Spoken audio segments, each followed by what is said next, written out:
Good afternoon, sir. Now we have with us Dr. Bhavani, sir. He will talk about thesis writing.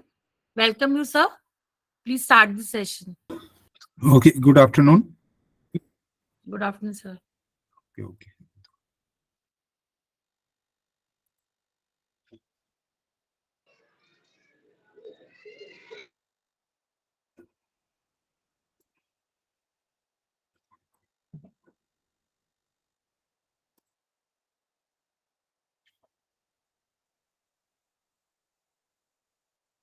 Good afternoon to all. Good afternoon sir. Good afternoon sir. हाँ, तो मैं आपको थोड़ा सा रीमेमोराइज कराना चाह रहा हूँ कि पिछले लेक्चर में हमने सिनॉप्सिस राइटिंग का और रिपोर्ट राइटिंग का किया था।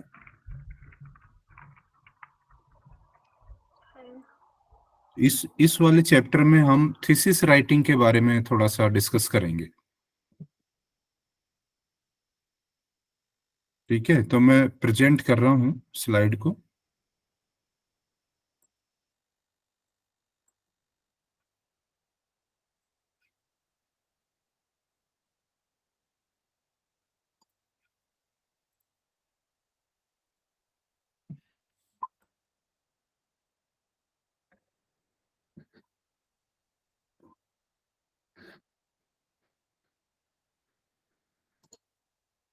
ओके, स्लाइड दिख रही है? यस सर, दिख रही है। Yes sir. जी सर। ठीक है, तो पिछले उसमें हमने सिनॉप्सिस राइटिंग के बारे में डिस्कस किया था और उसमें कुछ जो मेजर पॉइंट्स थे जो एकेडमिक रिसर्च में हम काम में लेते हैं या एकेडमिक रिसर्च जिसे कहें उसमें हम अडॉप्ट करते हैं। तो उसमें सबसे पहला अपने डिस्कस किया था कि हम रिसर्च प्रॉब्लम को आइडेंटिफाई करते हैं, फिर उसके ऊपर जो ऑलरेडी एग्जिस्टेड रिव्यू है उस को देखते हैं, लिटरेचर को देखते हैं और उसके ऊपर रिव्यू एक राइट करते हैं, रिव्यू लिखते हैं। फिर रिव्यू लिखते टाइम ही हम उसमें फाइंड आउट करते हैं कि क्या ऐसा इसमें गैप रह गया है कि जिसको हम इसमें आगे डिस्कस कर सकें। ठीक है, तो उसको हम यहाँ पर रिसर्च गैप कह रहे हैं।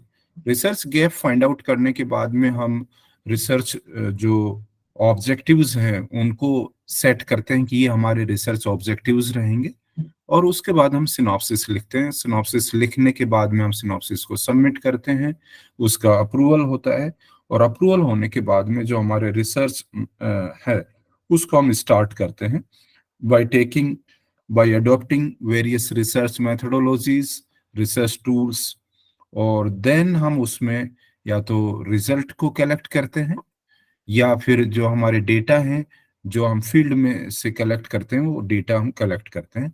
उन डेटा को हम एनालाइज करते हैं, उन रिजल्ट्स को जो हमने अचीव किए उनको हम एनालाइज करते हैं, देन वैलिडेट करते हैं उन रिजल्ट्स को या डेटा को और उसके बाद में हम उसमें कंक्लूजन्स ड्रॉ करते हैं। कंक्लूजन्स लेने के बाद में, लिखने के बाद में, ड्रॉ करने के बाद में हम रिपोर्ट राइटिंग करते हैं, हम आर्टिकल राइटिंग करते हैं, पेपर राइटिंग करते हैं, मैन्युस्क्रिप्ट राइटिंग करते हैं और उनका हम पब्लिकेशन करते हैं, चाहे वो पेपर के फॉर्म में हो, मैगजीन के फॉर्म में हो, पेटेंट के फॉर्म में हो, किसी भी तरह से वो बुक के फॉर्म में भी हो सकते हैं ये सारी। तो ये सभी चीजें हम पब्लिकेशन के रूप में लेते हैं और उनको हम हमारे वर्क को पब्लिश करते हैं। उसके बाद में हम थीसिस राइटिंग करते हैं जो आज के अपने इस प्रेजेंटेशन का एक पार्ट है, थीसिस राइटिंग। फिर हम थीसिस को सबमिट करते हैं, देन उसका पीएचडी वाइवा होता है, वो थीसिस में पीएचडी डिग्री अवार्ड होती है after proper defend of the PhD thesis, after successful defend of the PhD thesis. और फिर हम वो जो हमारे थीसिस के या हमारे रिसर्च के जो आउटकम्स हैं वो सोसाइटी के काम आते हैं या फर्दर रिसर्च के रूप में काम में आते हैं। तो आज अपना जो टॉपिक है वो है thesis writing. Clear?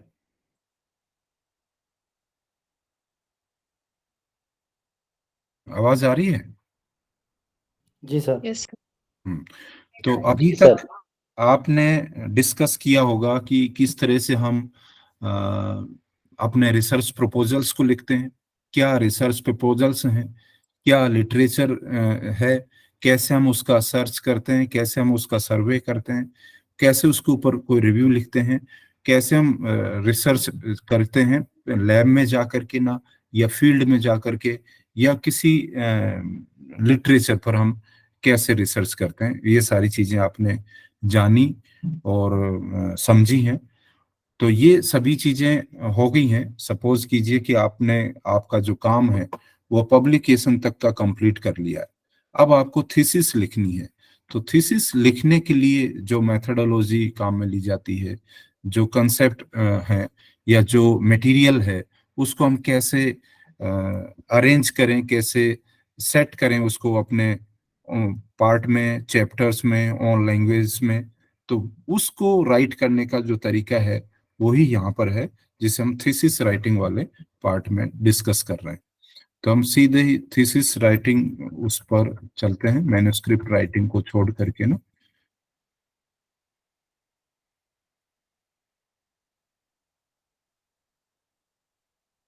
Thesis writing दिख रहा है सभी को? Yes sir. ठीक है।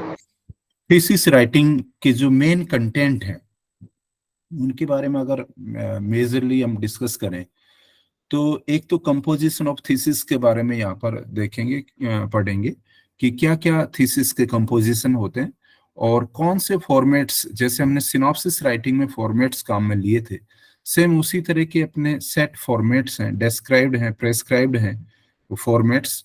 उन फॉर्मेट्स को हम यहाँ पर थीसिस राइटिंग के रूप में काम में लेंगे।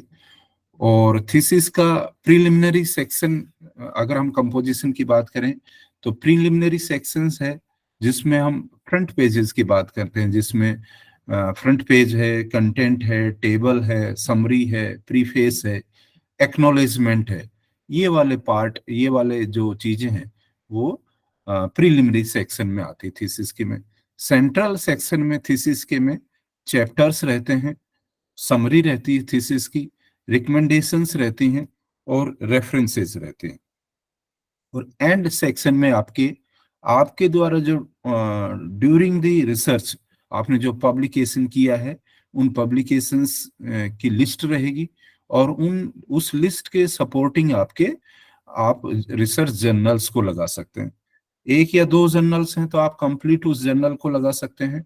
और आपके रिसर्च पेपर अगर ज्यादा हैं तो उन ज्यादा रिसर्च पेपर होने की वजह से आप फर्स्ट पेज को भी आप उसमें लगा सकते हैं।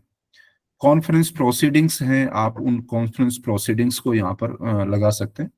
देन सर्टिफिकेट्स, यानी कि आपने किन सेमिनार्स में काम किया, वो पेपर पब्लिश किया है, सिंपोजियम में किया है, वर्कशॉप में किया है और या कॉन्फ्रेंस में किया है, तो उनके सर्टिफिकेट्स आपको यहाँ पर एंड में लगाने। देन एनक्लोजर्स, सर आपने बोला फर्स्ट पेपर लगा सकते हैं, मींस जो हम पेपर प्रेजेंट कर रहे फर्स्ट हैं पेज, उसका फ्रंट पेज। फर्स्ट पेज लगा सकते हैं। हर एक ठीक है सर। पब्लिकेशन का फर्स्ट हाँ पेज लगा जी सकते हैं अगर आपके पब्लिकेशंस ज्यादा हैं तो, ठीक है सर। है ना। और आपका पब्लिकेशन एक या दो ही है, तब आप पूरे ठीक है जो आपने पब्लिश किया है रिसर्च पेपर, उस वो कंप्लीट पूरा। रिसर्च पेपर को आप इस थीसिस के साथ में लगा सकते हैं। हाँ जी सर, ठीक है sir, thank you. Then last में आपने जो एनेक्जर्स काम में लिए हैं वो, और जो क्वेश्चनियर्स आपने रिसर्च के दौरान काम में लिए हैं वो आप इसमें लगा सकते हैं। तो मेजर पार्ट क्या हो गया कंपोजिशन की, अगर हम बात करें तो तीन पार्ट में हम इसको डिवाइड कर सकते हैं। Preliminary section of the thesis, central part और central section of the thesis, and end part या end section of the thesis. Majorly मोटे तौर पर हम इसको तीन पार्ट में डिवाइड कर सकते हैं। ठीक है। तो जो थीसिस का कंपोजिशन है वो हमें एज ए होल को अगर हम देखें तो एक तो इंट्रोडक्शन रहे, एक बॉडी पार्ट रहे और एक कंक्लूजन रहे। ठीक है। और चैप्टर वाइज अगर हम बात करें हर एक की, तो हम उसमें पोस्टिंग, बॉडी पार्ट और समरी, यानी कि इंट्रोडक्शन वाला पार्ट रहे, फिर उसका बॉडी पार्ट रहे और फिर उसका समरी पार्ट रहे, हर एक चैप्टर की बात करें तो। और पैराग्राफ की बात करें तो हर एक पैराग्राफ किसी ना किसी सेंटेंस से, इंट्रोडक्टरी पार्ट से शुरू हो और लास्ट में वो कंक्लूड करते वाला आना चाहिए। तो मैं वापस से इसको अगर ब्रीफ कहूं कि हम एज ए होल अगर पूरी थीसिस की अगर बात करें तो थीसिस में शुरू में इंट्रोडक्शन रहे, बीच में बॉडी पार्ट रहे और लास्ट में थीसिस में कंक्लूजन रहे। हम एक पर्टिकुलर चैप्टर की बात करें या एक पर्टिकुलर सेक्शन की बात करें तो उस सेक्शन में शुरू में इंट्रोडक्शन रहे, फिर उसका चैप्टर का बॉडी पार्ट रहे और फिर उस चैप्टर की लास्ट में समरी रहे। और अगर हम एक पैराग्राफ की बात करें तो एक पैराग्राफ में शुरू में इंट्रो रहे, बीच में उसमें जो उसका मेन कॉन्क्रीट जो रिजल्ट है वो रहे और लास्ट में उसको कंक्लूड करते हुए आपके जो आइडिया है उनको कंक्लूड करते हुए उसमें लिखा जाना चाहिए। और दो पैराग्राफ के बीच में भी लिंक होने चाहिए, बिल्कुल कंटिन्यूअस लिंक होना चाहिए।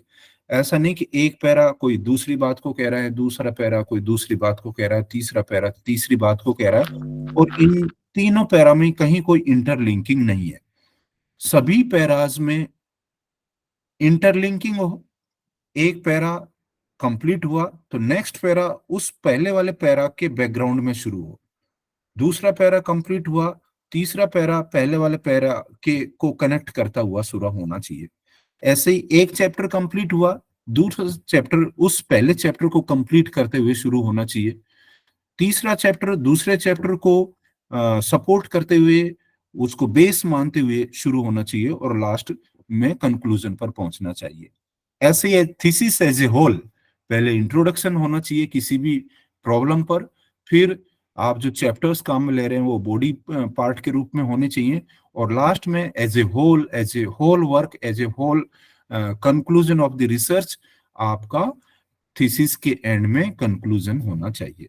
तो ये एक मोटा कंपोजिशन है थीसिस का और ये उस को थीसिस राइटिंग के समय आपको मायने में रखते हुए इसको लिखना चाहिए। जब आप थीसिस लिख रहे हो तब कि आपको माइंड में क्या रखना है कि अगर एज ए होल मैं थीसिस की बात करूं तो शुरू में इंट्रोडक्शन रहे, एज ए होल मैं थीसिस की बात करूं तो बीच में मेरा एक्सपेरिमेंटल वर्क रहे, या यूं कहें कि मेरे डेटा कलेक्शन वाला पार्ट और रिजल्ट कलेक्शन वाला पार्ट रहे, और एज ए होल मैं बात करूं तो थीसिस के लास्ट में यहाँ पर क्या होना चाहिए, कंक्लूजन होना चाहिए।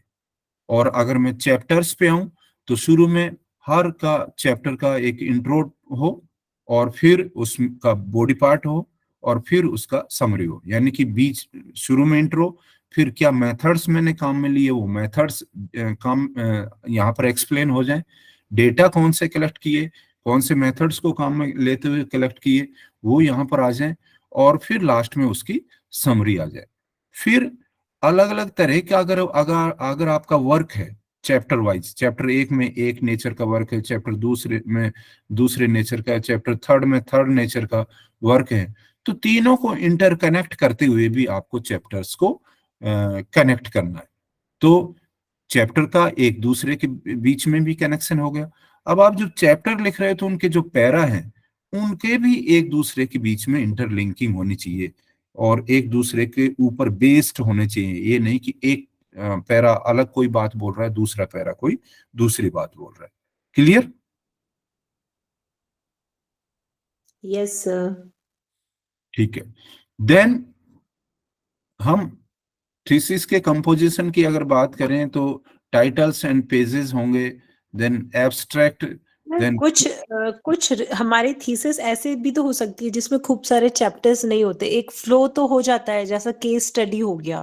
अब उसमें अलग अलग चैप्टर्स कैसे बनाएंगे, या फिर चैप्टर्स तो जैसे हम एग्जांपल, हाँ सर मेरा डाउट कंपैरेटिव स्टडी पे आ जाता है जी। जैसे क्वालिटेटिव स्टडी है तो उसमें भी चैप्टर्स कैसे कैसे होंगे, मतलब तो क्वालिटेटिव स्टडीज मान लीजिए आपने एक पैरामीटर की या एक किसी कुछ वेरिएबल प्रॉब्लम पर की, हाँ तो उसका एक हो गया। सेम क्वालिटेटिव स्टडी आपने दूसरे पर की, फिर अच्छा तीसरे सर, ऐसे पर की, हाँ सर, फिर चौथे पर समझ की। में आ गया सर, तो यस सर। आपने तो तीन 4 जैसे, चैप्टर में उसको डिवाइड कर लिया आपकी क्वालिटेटिव स्टडी को।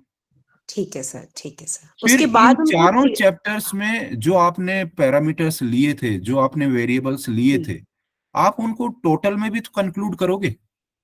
हाँ सर, वही सर, टोटल में ये तीनों चैप्टर को कर दिया, उसके बाद कंक्लूड करेंगे, बिल्कुल, तो वो आपका थीसिस का एंड पार्ट हो जाएगा, कंक्लूजन हो जाएगा।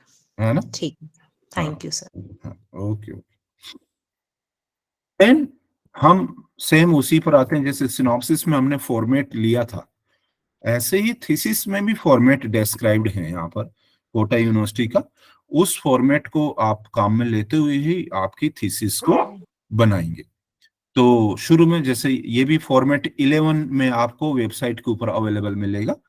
तो शुरू में टाइटल ऑफ द थीसिस है, फिर आप यूनिवर्सिटी का लोगो काम में लेंगे। जैसा मैंने पहले भी कहा था कि जो हिंदी में लिखा हुआ कोटा विश्वविद्यालय कोटा है, वो लोगों में ऊपर होना चाहिए, और यूनिवर्सिटी ऑफ कोटा और कोटा इंग्लिश में जो लिखा हुआ है वो लोगों में नीचे होना चाहिए। ये अपना रिसेंट लोगो है, नया लोगो है, इस लोगो को आप काम में ले सकते हैं। देन ए थीसिस, ये आपका बिल्कुल सेट रहेगा लैंग्वेज पार्ट, आप इसमें कोई भी कुछ भी चेंज नहीं कर सकते। ये बिल्कुल मतलब अप्रूव्ड पार्ट है, अप्रूव्ड लैंग्वेज है। तो a thesis submitted to the university of Kota in the partial fulfillment of the requirement for the award of degree of Doctor of Philosophy in, अब आप यहां पर सब्जेक्ट का नाम लिख देंगे, आपके सब्जेक्ट का, under the faculty of, arts में तो आर्ट्स, साइंस है तो साइंस, सोशल साइंस है तो social science, commerce, education, law, जो भी आपकी फैकल्टी है वो आप यहां पर लिख देंगे। सबमिटेड बाय, आपका नाम यहां पर लिख देंगे, name of the research scholar. उस समय तक आपका रजिस्ट्रेशन नंबर आपके पास आ गया होगा, तो आप यहाँ पर रजिस्ट्रेशन नंबर लिखेंगे। Then under the supervision of, तो नेम ऑफ रिसर्च सुपरवाइजर्स लिखेंगे, एक है तो आप सिंगल लिख दोगे, और दो हैं तो सुपरवाइजर और को सुपरवाइजर, आप दोनों को यहाँ पर लिखेंगे। देन उनका डेजिग्नेशन, यानी कि उनका पद क्या है, पोस्ट क्या है उनकी, the name of department, name of college, and then last में यूनिवर्सिटी ऑफ कोटा, कोटा राजस्थान, और यहाँ पिन इंडिया, और जिस महीने में आप इसको सबमिट कर रहे हैं वो महीना, और जिस ईयर में आप इसको थीसिस को सबमिट कर रहे हैं वो ईयर यहाँ पर आप मेंशन कर देंगे। ठीक है। सर यहाँ पे एक डाउट आता है, जैसे रिसर्च पेपर में तो उसमें हम लोग टाइटल लिखते हैं, फिर टाइटल के बाद हम लोग डायरेक्ट अपना नाम लिखेंगे, फिर हमारे सुपरवाइजर का नाम लिखेंगे, फिर यूनिवर्सिटी का लिखेंगे, एंड फिर ईयर लिख देंगे। तो जो मतलब ये जब हमारा नाम, सुपरवाइजर का नाम लिख रहे हैं, तो कॉमा करना है या फिर खाली गैप देना है पेपर में, रिसर्च पेपर के लिए? रिसर्च पेपर में तो उसमें कॉमा करना होता है, ठीक है सर। और और डेट, उस, हाँ हाँ, हाँ हाँ इसमें जी भी सर। डाउट नहीं है। आप ठीक, जिस भी पेपर में आपका जो रिसर्च वर्क है वो पब्लिश करना चाहते हैं, तो उस जर्नल की जो ऑथर्स गाइडलाइन है ना, आप हाँ पहले जी, उनको बहुत केयरफुली पढ़िए। कहीं पर ठीक, वो गैप मांगते हैं, कहीं पर वो कॉमा मांगते हैं, कहीं पर वो केवल नाम मांगते हैं, केवल जैसे कि प्रियंका गांधी, है ना, यस सर, और कहीं हाँ पर जी, वो मांगते हैं डॉक्टर, अगर हैं आपके सुपरवाइजर तो डॉक्टर, प्रोफेसर हैं तो प्रोफेसर मांगते हैं। हाँ जी कहीं वो डॉक्टर, केवल केवल रनिंग नेम मांगते हैं, बस ऐसा नहीं डॉक्टर प्रोफेसर ऐसा नहीं, केवल नाम अच्छा प्रियंका रनिंग में, गांधी, हाँ डेजिग्नेशन नहीं, हाँ जी, डेजिग्नेशन नहीं मांगते। और कहीं पर यस वो 1 2 3 के रूप में आपके मांगते हैं कि भैया, या कहीं ABC फर्स्ट के कौन रूप है? में कोई हाँ इनिशियल, सर, ये चीज, है हाँ ना, वो अलग मीन्स अलग जर्नल साइन पे के रूप डिपेंड में वो करता है। मांगते हैं। तो आपको जो, आप जिस भी पब्लिकेशन, जिसमें भी जर्नल में आप पब्लिश कराना चाहते हैं, तो उसके ऑथर्स गाइडलाइन को आपको केयरफुली पढ़ना है। जी सर, फिर थैंक यू। अगर आपका पेपर है तो आप फर्स्ट ऑथर हैं उसमें, या सेकंड ऑथर हैं, या थर्ड ऑथर हैं, वो भी आप ध्यान में रखेंगे। आप कॉरस्पॉन्डिंग ऑथर हैं, वो भी आप ध्यान में रखेंगे। आपके गाइड ही कॉरस्पॉन्डिंग ऑथर रहेंगे, वो आपको और आपके गाइड को डिसाइड करना है। और जी आपका गाइड फर्स्ट पे रहेंगे या बिल्कुल लास्ट में रहेंगे, तो वो भी आप और आपके गाइड ही डिसाइड करेंगे, जी सर, है ना। तो एक जो ट्रेंड जो चला आता है वो ये है, नॉर्मल, जो बिल्कुल नॉट टू बी कोटेड, कि जो जिसका काम होता है, जैसे कि मैंने काम किया तो मेरा नाम फर्स्ट नंबर पर रहेगा, और किसी दूसरे ने काम किया, मैंने कम किया है तो दूसरे का नाम फर्स्ट पे रहेगा, मेरा नाम सेकंड पे रहेगा, और गाइड का नाम सबसे लास्ट में रहेगा। हाँ जी। है ना? तो इसके पीछे मैं जो रीजन बताना चाहता हूँ वो ये एक, शायद आपने पढ़ लिया होगा कि आपके जब एपीआई कैलकुलेशन करते हैं, है ना, एकेडमिक परफॉर्मेंस इंडिकेटर के रूप में परफॉर्मेंस, आपके यस। पॉइंट्स कैलकुलेट करते हैं, तो जो फर्स्ट ऑथर है उसको 70% मिलते हैं, और जो गाइड है उसको 70% मिलते हैं, यानी दोनों को बराबर बराबर मिलते हैं। और जो बीच के जो ऑथर हैं, second author, third author, fourth author, उनको 30% मिलते हैं। तो आपके वर्क का वेटेज सबसे ज्यादा आपको मिले, इसलिए आपका नाम फर्स्ट नंबर पर रहे तो वो ज्यादा ठीक रहता है। हाँ जी। सर, ये वेटेज देकर मतलब ये कहाँ कैलकुलेट होते हैं 75% जैसा आप बोल रहे हैं, ये कैलकुलेशन मीन्स कहाँ मैटर करेगी? ये तब मैटर करेगी जब आप किसी पोजीशन के लिए अप्लाई करते हैं, ओके सर, जॉब के लिए अप्लाई करते हैं, ठीक है सर, तब कैलकुलेट होता है। तब ओके कैलकुलेट होते हैं। मैं एक एक सिम और जो आपके गाइड हैं और जो कोरोस्पोंडिंग ऑथर है सर। उनको भी 70% मार्क्स वेटेज मिलता है। तो आपका गाइड का नाम अगर फर्स्ट नंबर पर है तो भी, सेकंड पर है तो भी, और थर्ड पर है तो भी, और लास्ट में है तो भी, उनको जी। 70% ही मिलेगा। तो ज्यादा ठीक रहता है ना कि जो बच्चा काम कर रहा है उसका नाम फर्स्ट पे रहे, तो उसको एक प्रॉपर वेटेज मिल जाएगा। हाँ सर, ये बिल्कुल एप्रोप्रिएट है सर। है ना? तो इसलिए एक एक मतलब जनरल ट्रेंड है कि जिस बच्चे ने जो काम किया उसका नाम पहले नंबर पर रहता है, ताकि उसको मैक्सिमम वेटेज उसके काम का मिल सके। तो इसलिए वो बिल्कुल। पेपर पब्लिकेशन में आप जो आपके ऑथर्स गाइडलाइंस हैं उनको प्रॉपर पढ़ें, और आपके जो गाइड हैं उनके साथ में प्रॉपर डिस्कशन हो, तब पब्लिकेशन कीजिए उसका। बट सर, एक क्वेश्चन था मेरा। हम्म। अम, जब जैसे ड्यूरिंग पीएचडी होती है तब तो सर फर्स्ट नाम तो ऑथर उनका ही तो आता है, गाइड का। वही तो मैं कह रहा हूँ, नहीं आता। सर जैसे मैंने अभी प्रेजेंट किया था हम्म। तो उसमें तो नहीं मैंने आता, सेकंड आता है। मैम का ही नाम लिखा है पहले, उसके हाँ, तो बाद मैं मेरा था वो सेकंड। आपने आपने कॉन्फ्रेंस में प्रेजेंट किया होगा ना? जी जी, तो कॉन्फ्रेंस पे प्रेजेंट किया था। कॉन्फ्रेंस में प्रेजेंट करने वाले को ही पूरा मिलता है, बाकी जो नाम लिखे हुए हैं उनको नहीं मिलता। अच्छा। है ना? भाई कॉन्फ्रेंस में तो कोई एक ही तो प्रेजेंट करेगा उस एक पेपर को, जी, ये तो मैंने है नहीं किया कि था। मिल करके ना प्रेजेंट करेंगे। नहीं नहीं सर, वो मैंने किया था। हाँ, तो कॉन्फ्रेंस प्रेजेंटेशन में केवल और केवल जो प्रेजेंट करने वाला है उसको मिलता है, और जो अच्छा पेपर पब्लिकेशन है उसमें जो जो उस में लिखे हुए हैं उस आर्टिकल में नाम, उन सबको मिलता है वेटेज। लेकिन उस वेटेज मिलने का जो परसेंटेज है वो अलग अलग है।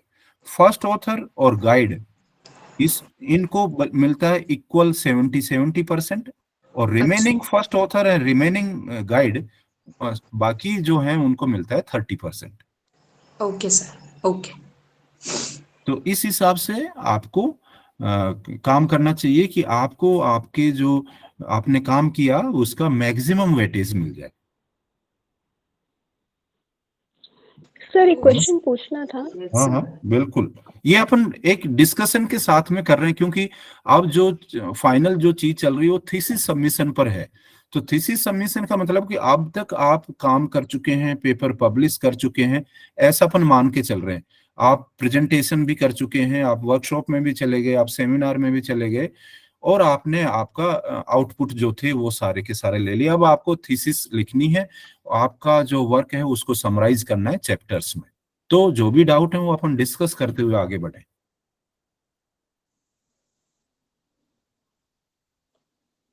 पूछें। सर ये पूछना था कि कॉन्फ्रेंस में जो पेपर प्रेजेंट करते हैं उनके मार्क्स उनके भी एपीआई स्कोर में काउंट होते हैं क्या सर? बिल्कुल होते हैं। अच्छा, ठीक है है सर। ना?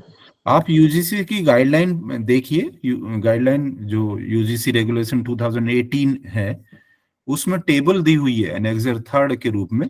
वहां पर सारी चीजें दी हुई है कि किसका कितना वेटेज है। कितना जी मार्क्स सर। मिलेगा।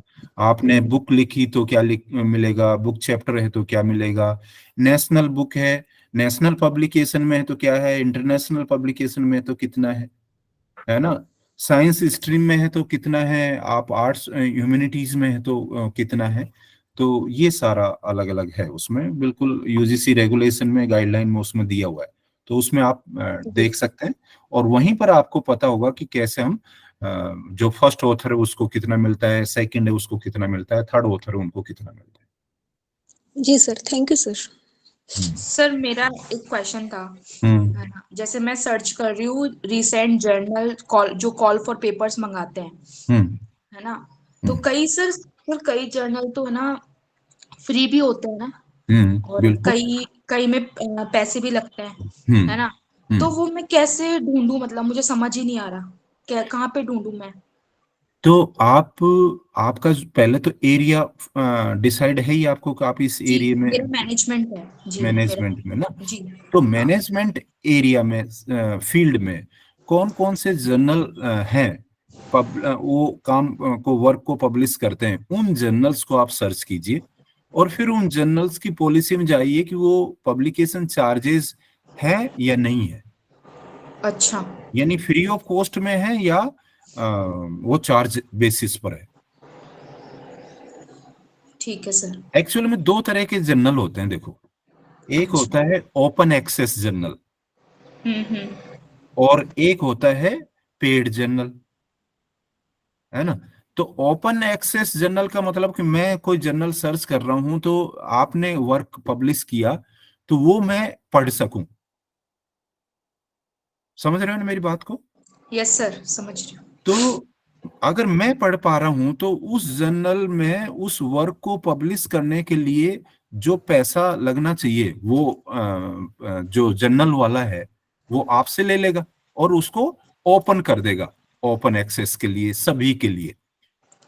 और जी। दूसरा पार्ट ये है कि आप उसको पे नहीं कर रहे हैं, पे नहीं कर रहे हैं तो वो परचेज के थ्रू मैं उसको पढ़ पाऊंगा, क्योंकि वो आपने तो पे किया ही नहीं पैसा।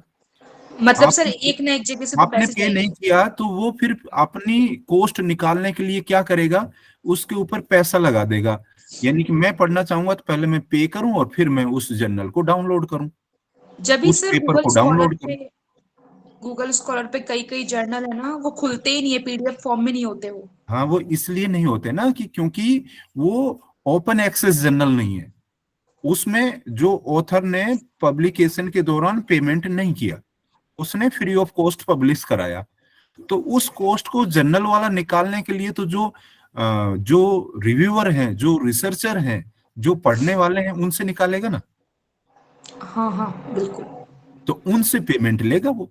तो उनसे पेमेंट लेगा तो वो पहले पे करेंगे, उसके बाद ही वो जर्नल ओपन होगा, नहीं तो वो ओपन नहीं होगा। अच्छा, तो तो वो सर मैं आता है पहले ना, जैसे जर्नल आप में किसी जाऊँ। आर्टिकल पे जाते हो तो पे नाउ आता है, डॉलर के रूप में या यूरो के रूप हाँ में हाँ। या रुपीस के रूप में। तो ऐसे जर्नल ओपन एक्सेस जर्नल नहीं होते। हाँ, ये है कि जो ऑथर ने उस वर्क को पब्लिश किया है वो फ्री ऑफ कॉस्ट में किया है, क्योंकि उसने पैसा नहीं दिया। जब पैसा नहीं दिया तो जो पब्लिशर है वो पैसा निकालेगा रिसर्चर से। Sir it means you mean to say कि हमें फिर तो पेड के लिए जाना चाहिए। पेड के लिए जाना चाहिए तो जो ऑथर है वो पैसा पे करेगा, देन वो ओपन एक्सेस रहेगा, ओपन टू ऑल। वही हाँ, मतलब हाँ अगर सर, ज्यादा इससे साइटेशन साइटेशन अच्छे हो वगैरह, जाएंगे हाँ, फिर। हाँ, तो फिर पेड के इससे लिए जाना साइटेशन चाहिए। अच्छे हो जाते हैं, ये हाँ जी, हाँ सर। है ना, क्योंकि वो ओपन है ना तो वो साइट करेंगे लोग बाग उसको पढ़ पढ़ करके ना, बिल्कुल सर। है ना। और जब ओपन नहीं है तो उसका साइटेशन भी कम रहेगा कम और उसको रहेगा। ज्यादा लोग पढ़ भी नहीं पाएंगे। लेकिन वो ऑथर के लिए ये बेनिफिशियल है कि वो फ्री ऑफ कॉस्ट पब्लिश हो जाता यस सर। है ना। तो दोनों ही तरह की बातें हैं। आपको साइटेशन इंप्रूव करना है तो आपको पेमेंट करना पड़ेगा, क्योंकि वो फिर पब्लिशर उसको ओपन रखेगा। जी सर। आगे बढ़े। जी सर। तो थीसिस का जो टाइटल है उसको हम डिस्कस कर रहे हैं। तो यहाँ पर जो हम जैसे कि सिनॉप्सिस में लिया था पेपर साइज हम A4 लेंगे, मार्जिन उसकी 1.15 की स्पेसिंग वो पेज की रखेंगे, और ओरिएंटेशन उसका पोर्ट्रेट रहेगा, थीसिस के फर्स्ट पेज का, कवर पेज का, फ्रंट पेज का। देन उसका टाइटल वही जिस दिन अपने डिस्कस किया वो सारा सेम है, जो इंपॉर्टेंट है वो लास्ट है बिल्कुल, colour of the cover page of the thesis. यानी पीएचडी थीसिस का जो कवर पेज है वो फैकल्टी के अनुसार डिसाइडेड है, ये आपको ध्यान में रखना पड़ेगा, है ना।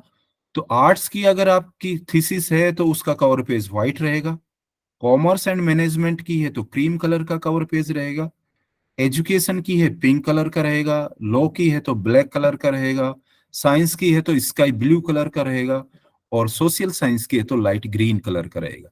ये कोटा यूनिवर्सिटी का बिल्कुल डिसाइडेड कलर है हर एक फैकल्टी के लिए, थीसिस के लिए। तो इन कलर्स को आपको ध्यान में रखना है। क्लियर? Yes sir. हाँ, तो आर्ट्स में अगर आप हैं तो आपको व्हाइट कलर की थीसिस बनानी है, कवर पेज आपका, और कॉमर्स में है तो क्रीम कलर, एजुकेशन में आप हैं तो पिंक कलर की, लॉ में है तो ब्लैक कलर की, साइंस में तो स्काई ब्लू कलर की, और सोशल साइंस में तो लाइट ग्रीन कलर का आपको कवर पेज आपकी थीसिस का बनाना है। तो ये कवर पेज वाली डिस्कशन हो ही गया अपना, ठीक है, white, cream, pink, black and ये वाला। Then content of the thesis, जो आपका थीसिस है उसके जो कंटेंट रहेंगे, तो सबसे पहले तो कि आपको 4 कॉपीज में आपको थीसिस डायरेक्टरेट ऑफ रिसर्च में सबमिट करनी है। कितनी? 4 कॉपीज। एक आप अपने लिए रख सकती हैं और एक आप आपके रिसर्च सुपरवाइजर के लिए रख सकते हैं। तो आप टोटल 6 कॉपी बनवा सकते हैं थीसिस की सबमिशन के टाइम पर। क्लियर? और फॉर्मेट 11 में ये सारी चीजें दी हुई है। सबसे पहले आपको सर्टिफिकेट लगाना है, फिर आपको डिक्लेरेशन लगाना है, फिर एंटी प्लेगरिज्म सर्टिफिकेट और उसकी रिपोर्ट भी आपको लगानी है, फिर वर्ड ऑफ ग्रेटिट्यूड जो लिखते हैं वो आपको लिखना है, एक्नॉलेजमेंट लिखना है, प्रीफेस लिखना है, और फिर इसके बाद में आपको इंडेक्स लगाना है, कंटेंट लगाना है। तो इंडेक्स में आप एब्रीविएशन का भी पेज लगा सकते हैं, लिस्ट लगाएंगे किसकी? टेबल्स की, फिगर्स की, ड्राइंग, इलस्ट्रेशन, मैप, जो भी आप काम में ले रहे हैं उनके आप पेजेस यहाँ पर लिखते जाएंगे कि इस पेज पर ये है, टेबल है, इस पेज पर फिगर है, इस पेज पर ड्राइंग्स है। देन आप चैप्टर्स को यहाँ पर लिखेंगे, चैप्टर 1, 2, 3, 4, 5, 6, 7 जो भी आप यहाँ पर दे रहे हैं, तो उनका आप यहाँ पर इस इंडेक्स में, इस कंटेंट में यहाँ पर पेजिंग कर देंगे। लास्ट में आप समरी के पेज को लिखेंगे, फिर रिसर्च पब्लिकेशन इन रेफरीड जर्नल है उनको आप लिखेंगे, paper presentation in conference seminar के पेजेस लिखेंगे, और conference seminar workshop webinar attended अगर आप की हैं जिसमें आपने पेपर प्रेजेंट नहीं किया, केवल अटेंड की हैं, तो उनकी लिस्टिंग भी आप यहाँ पर दे देंगे।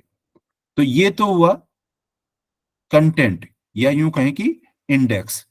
उसके बाद में फिर इंडेक्स के बाद में आपकी चैप्टर वाइज डिटेल आ जाएंगी, जो आपने यहाँ चैप्टर के पेज बताए वो यहाँ चैप्टर आपको डिटेल में आप आ जाएंगे, फिर समरी, फिर ये डिटेल में आप यहाँ पर इसको एनक्लोज कर देंगे।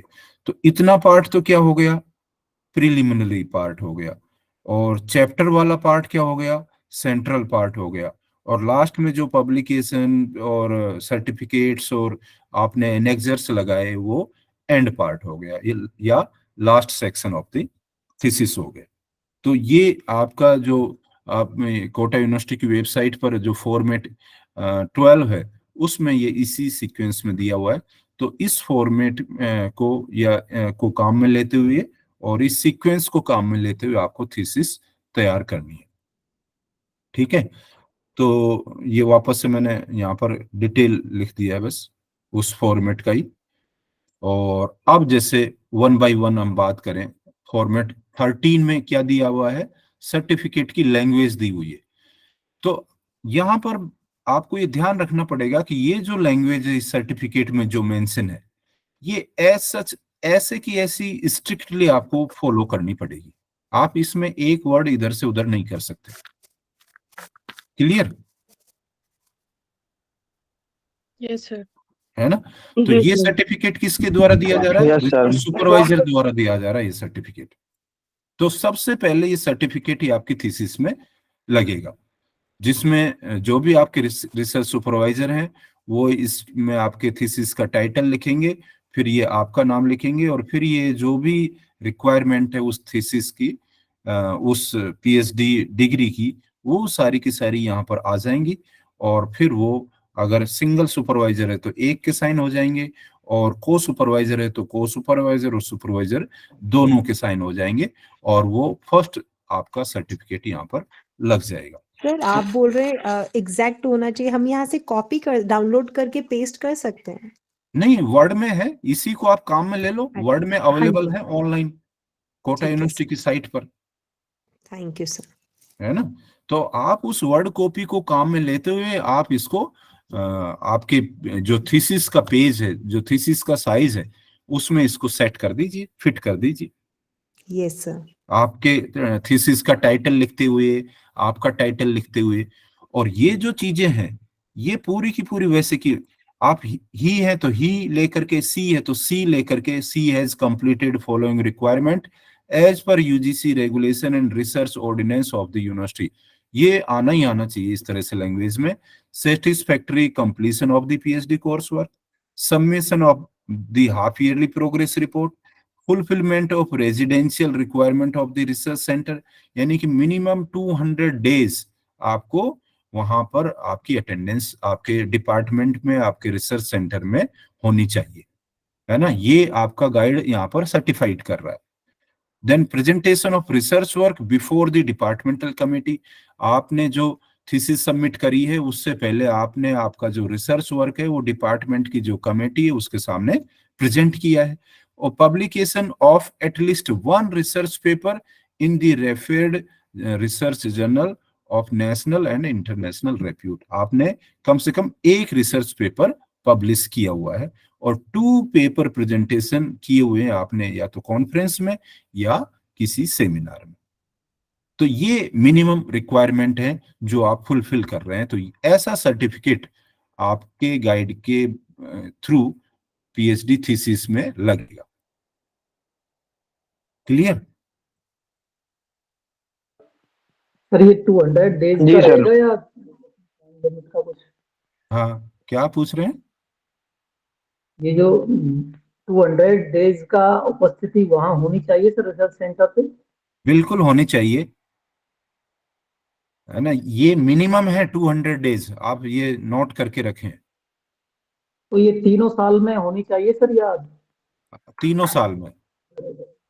पहले तो ये था कि 100 डेज पर ईयर था, लेकिन अब उसको थोड़ा रिलैक्स करके ना मिनिमम 200 डेज कर दिया, यानी during the entire period of the research work आप मिनिमम कम से कम 200 डेज जहां पर आप रिसर्च वर्क कर रहे हैं वहां पर आप प्रेजेंट थे, ऐसा सर्टिफिकेट आपका रिसर्च सुपरवाइजर दे रहा है, और वो तभी देगा जब आप वहां पर प्रेजेंट रहेंगे। जी क्लियर? सर। जी सर। देन इसके साथ में सॉरी सर, ये 1 मंथ की जो क्लासेस है ये भी ऐड होंगी इसमें? टू सारी ऐड होंगी। आप 3 साल में 200 दिन नहीं रह सकते क्या? नहीं सर, रेगुलर है। हाँ है ना? हाँ जी। तो ये तो इतना मिनिमम है कि 200 डेज तो 3 ईयर में उस डिपार्टमेंट में, उस रिसर्च सेंटर पे रिसर्च स्कॉलर रह ही सकता, रहता ही है। अगर इतना भी नहीं रहा तो वो फिर रिसर्च वर्क नहीं कर सकता। जी सर ये तो बिल्कुल मिनिमम सही है, लेकिन रिक्वायरमेंट थोड़ा ही सा है। इश्यू जो इन सर्विस हैं उनके लिए थोड़ा सा इश्यू रहता है सर। तो इन सर्विस वाले भी 3 साल में 200 डेज कर ही लेते हैं, कुछ छुट्टियां हो जाती हैं, कुछ संडे आ जाते हैं, कुछ होली दिवाली की छुट्टियां हो जाती हैं, कुछ विंटर ब्रेक हो जाता है, समर वेकेशंस हो जाती हैं। तो इतना अगर अपन जोड़ के करते हैं तो हो ही जाते। कुछ वो जी सर। सीएल लेके कर लेते हैं, कुछ मेडिकल लेके कर लेते हैं, कुछ पीएल लेके कर लेते हैं, कुछ कुछ विदाउट पे होकर के भी उसको पूरा कर लेते हैं। जी सर। अच्छा, ये बिल्कुल क्लियर उन लोगों के लिए है जो रिसर्च वर्क करना चाहते हैं। ये उनके लिए बिल्कुल भी नहीं है कि जो नहीं करना चाहते हैं, वो तो उनके लिए तो 10 दिन निकालना बड़ा मुश्किल होता यस सर। है ना? कि अरे नहीं नहीं, मैं आऊंगा कैसे, मैं आऊंगी कैसे, मेरे पास तो ये नहीं है, मेरे पास वो नहीं है, इतनी दूर नहीं आ सकते, अब ये प्रॉब्लम आ गई, अब वो प्रॉब्लम आ गई। तो ये केवल और केवल रिसर्च स्कॉलर है उसी के ऊपर डिपेंड करेगा कि वो अपना काम करना चाहता है।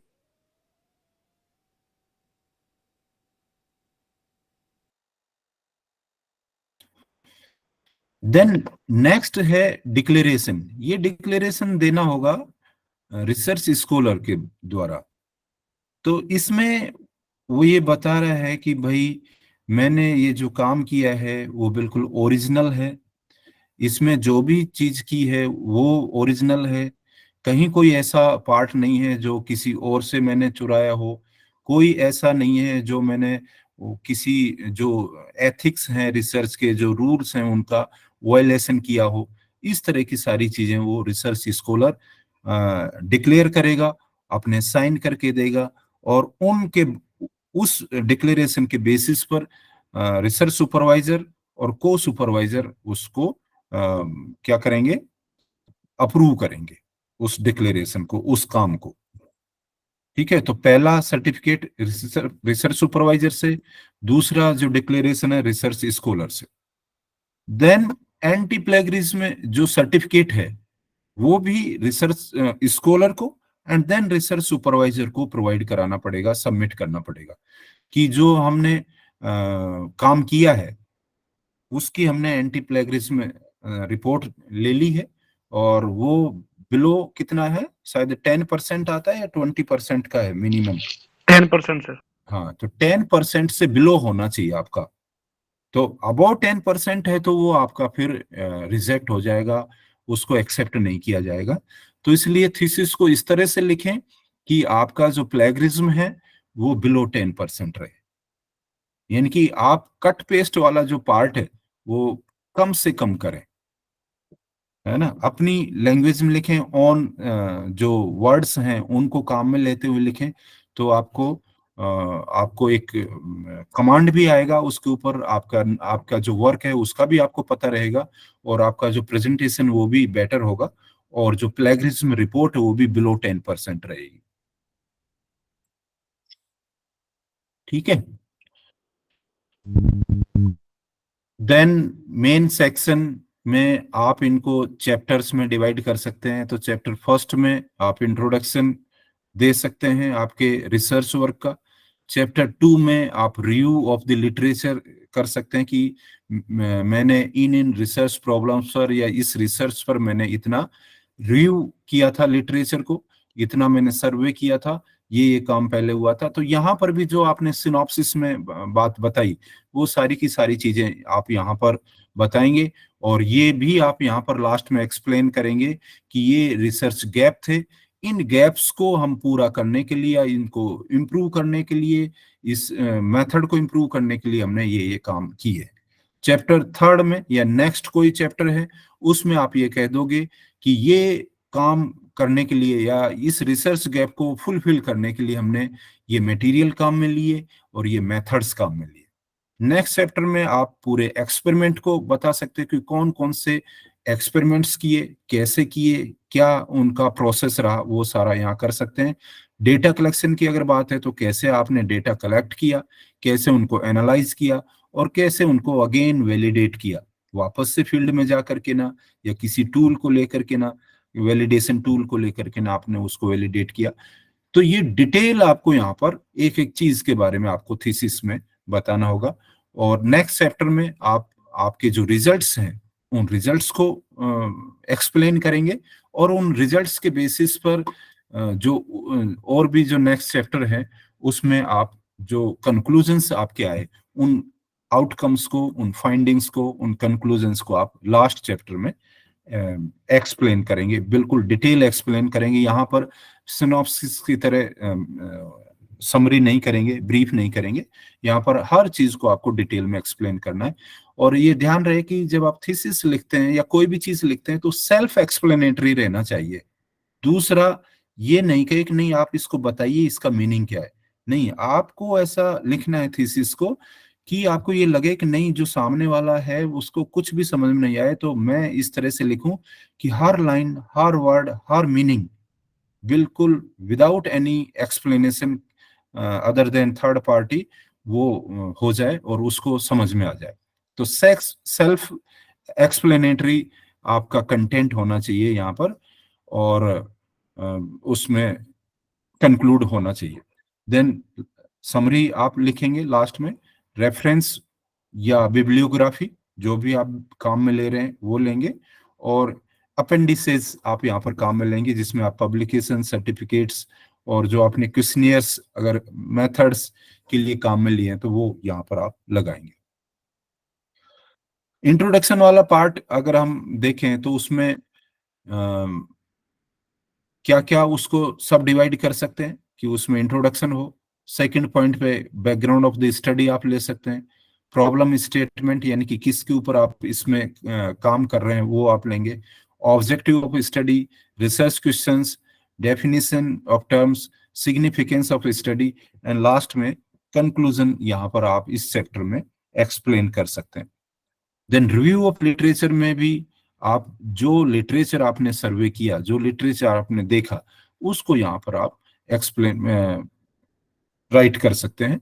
तो introduction, then body of the literature में क्या क्या, जनरल एरिया ऑफ रिसर्च क्या है, अंडरलाइंग थ्योरी क्या क्या है, वेरिएबल्स आपने क्या क्या यूज लिए लिटरेचर से, देन थियोरेटिकल फ्रेमवर्क आपने क्या डिजाइन किया, फिर आपकी क्या हाइपोथेसिस थी यानी कि सिनॉप्सिस क्या थी, रिसर्च प्रॉब्लम आपने क्या ड्रॉ करी, और सर क्या लास्ट आपने स्लाइड कंक्लूड। एक बार प्लीज बताएंगे, एक बार सर, कौन सा? प्रीवियस वाला सर, प्रीवियस वाला? प्रीवियस स्लाइड एक बार सर। हाँ हाँ, जी, प्रीवियस स्लाइड है इंट्रोडक्शन हाँ। चैप्टर है। तो इस इंट्रोडक्शन हाँ जी। चैप्टर को हम कैसे कहेंगे कि हमारे माइंड Yes, में ये sir. ध्यान रहना चाहिए कि हम थीसिस किस पर लिखने जा रहे हैं, यानी हमने काम किस पर किया है, वो पार्ट हमारा ध्यान में रहे, और फिर हम क्या क्या काम किया, हमने कितना काम किया, कितने वेरिएबल्स हमने लिए, वो सारे हमारे माइंड में रहने चाहिए इस इंट्रोडक्शन वाले चैप्टर में कंफ्यूज हो गई कि लिखने के आपने लिए। एब्स्ट्रैक्ट, यहाँ पे भी एब्स्ट्रैक्ट हेडिंग दिया है ना एक्चुअली। एब्स्ट्रैक्ट का और- मतलब है इस चैप्टर का एब्स्ट्रैक्ट है ये, ठीक है सर। यानी इस चैप्टर को हम, इस कंप्लीट चैप्टर को ब्रीफली यहाँ पर कैसे लिख सकते हैं, ये मैं कहना चाह रहा हूँ यहाँ पर। क्योंकि सेकंड चैप्टर में फिर से आपने इंक्लूड किया एब्स्ट्रैक्ट। हाँ, वो अभी मैं बताता हूँ, है ना। तो पहला जी। रहेगा एब्स्ट्रैक्ट। तो एब्स्ट्रैक्ट का मीनिंग कि एक पैरा आप शुरू में ही इस कंप्लीट चैप्टर की एक समरी लिख दीजिए। जी समझ सर। रहे हैं? इंट्रोडक्शन वाले चैप्टर की समरी लिख दीजिए एब्स्ट्रैक्ट के रूप में कि इस चैप्टर में क्या क्या चीजें हैं। तो जो एक्सपर्ट है, जो रिव्यू करने वाला है, जो पढ़ने वाला है, जो रिसर्चर है, वो उस एब्स्ट्रैक्ट को पढ़ करके ही आइडिया लगा लेगा कि इस चैप्टर में आपने ये दिया है। हाँ जी सर, वो पूरा समरी पूरा हमने एब्स्ट्रैक्ट पूरा में ही दे दिया समरी introduction इसमें में। आपने शुरू में लिख दें। शुरू में लिखते ही आप वो 5 लाइन 10 लाइन को पढ़ते ही आइडिया हो जाएगा कि इस चैप्टर में ये दिया हुआ है। सर फिर तो एब्स्ट्रैक्ट हम अगर लास्ट में लिखे तो? नहीं, सभी का फर्स्ट में लिखो, ताकि शुरू में ही, जैसे पेपर पब्लिकेशन करते हैं उसमें भी टॉप पे हम एब्स्ट्रैक्ट ही तो लिखते हैं कि यानी उस पेपर में क्या है। जी जी। तो नहीं, सेम सर, जैसे यहाँ पर कि- चैप्टर्स में भी लिखे हैं, सभी का एब्स्ट्रैक्ट टॉप पर रहे, फर्स्ट में चैप्टर का एब्स्ट्रैक्ट ही रहे।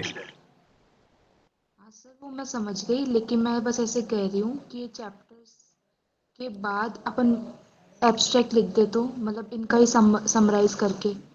नहीं, वो समरी तो कंक्लूजन तो लास्ट में देना ही है, लेकिन आप यूं सोचो कि आप ही किसी चैप्टर को पढ़ रहे हैं सर और पूरा एक पेपर, मिनट। पूरा चैप्टर आपने पढ़ा और लास्ट में फिर उसने एब्स्ट्रैक्ट दिया और उसमें लिखा कि इसका कंप्लीट जो कंसाइज है, जो समरी है वो ये है।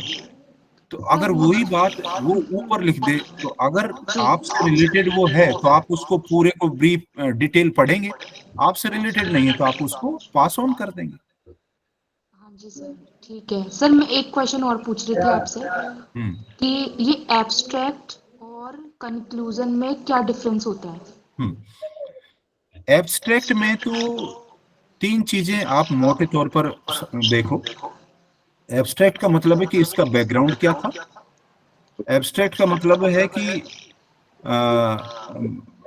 जो रिसर्च प्रॉब्लम है या जो काम किया है वो कौन सा काम है, यानी ऑब्जेक्टिव भी आएगा, कौन से मेथड्स हमने काम में लिए वो भी आएंगे, क्या रिजल्ट्स आए वो भी आएंगे, और क्या कंक्लूजन आउटकम्स हैं वो भी आएंगे। तो क्या सर और एब्स्ट्रैक्ट की जो चीजें हैं वो कंक्लूजन में नहीं आती क्या?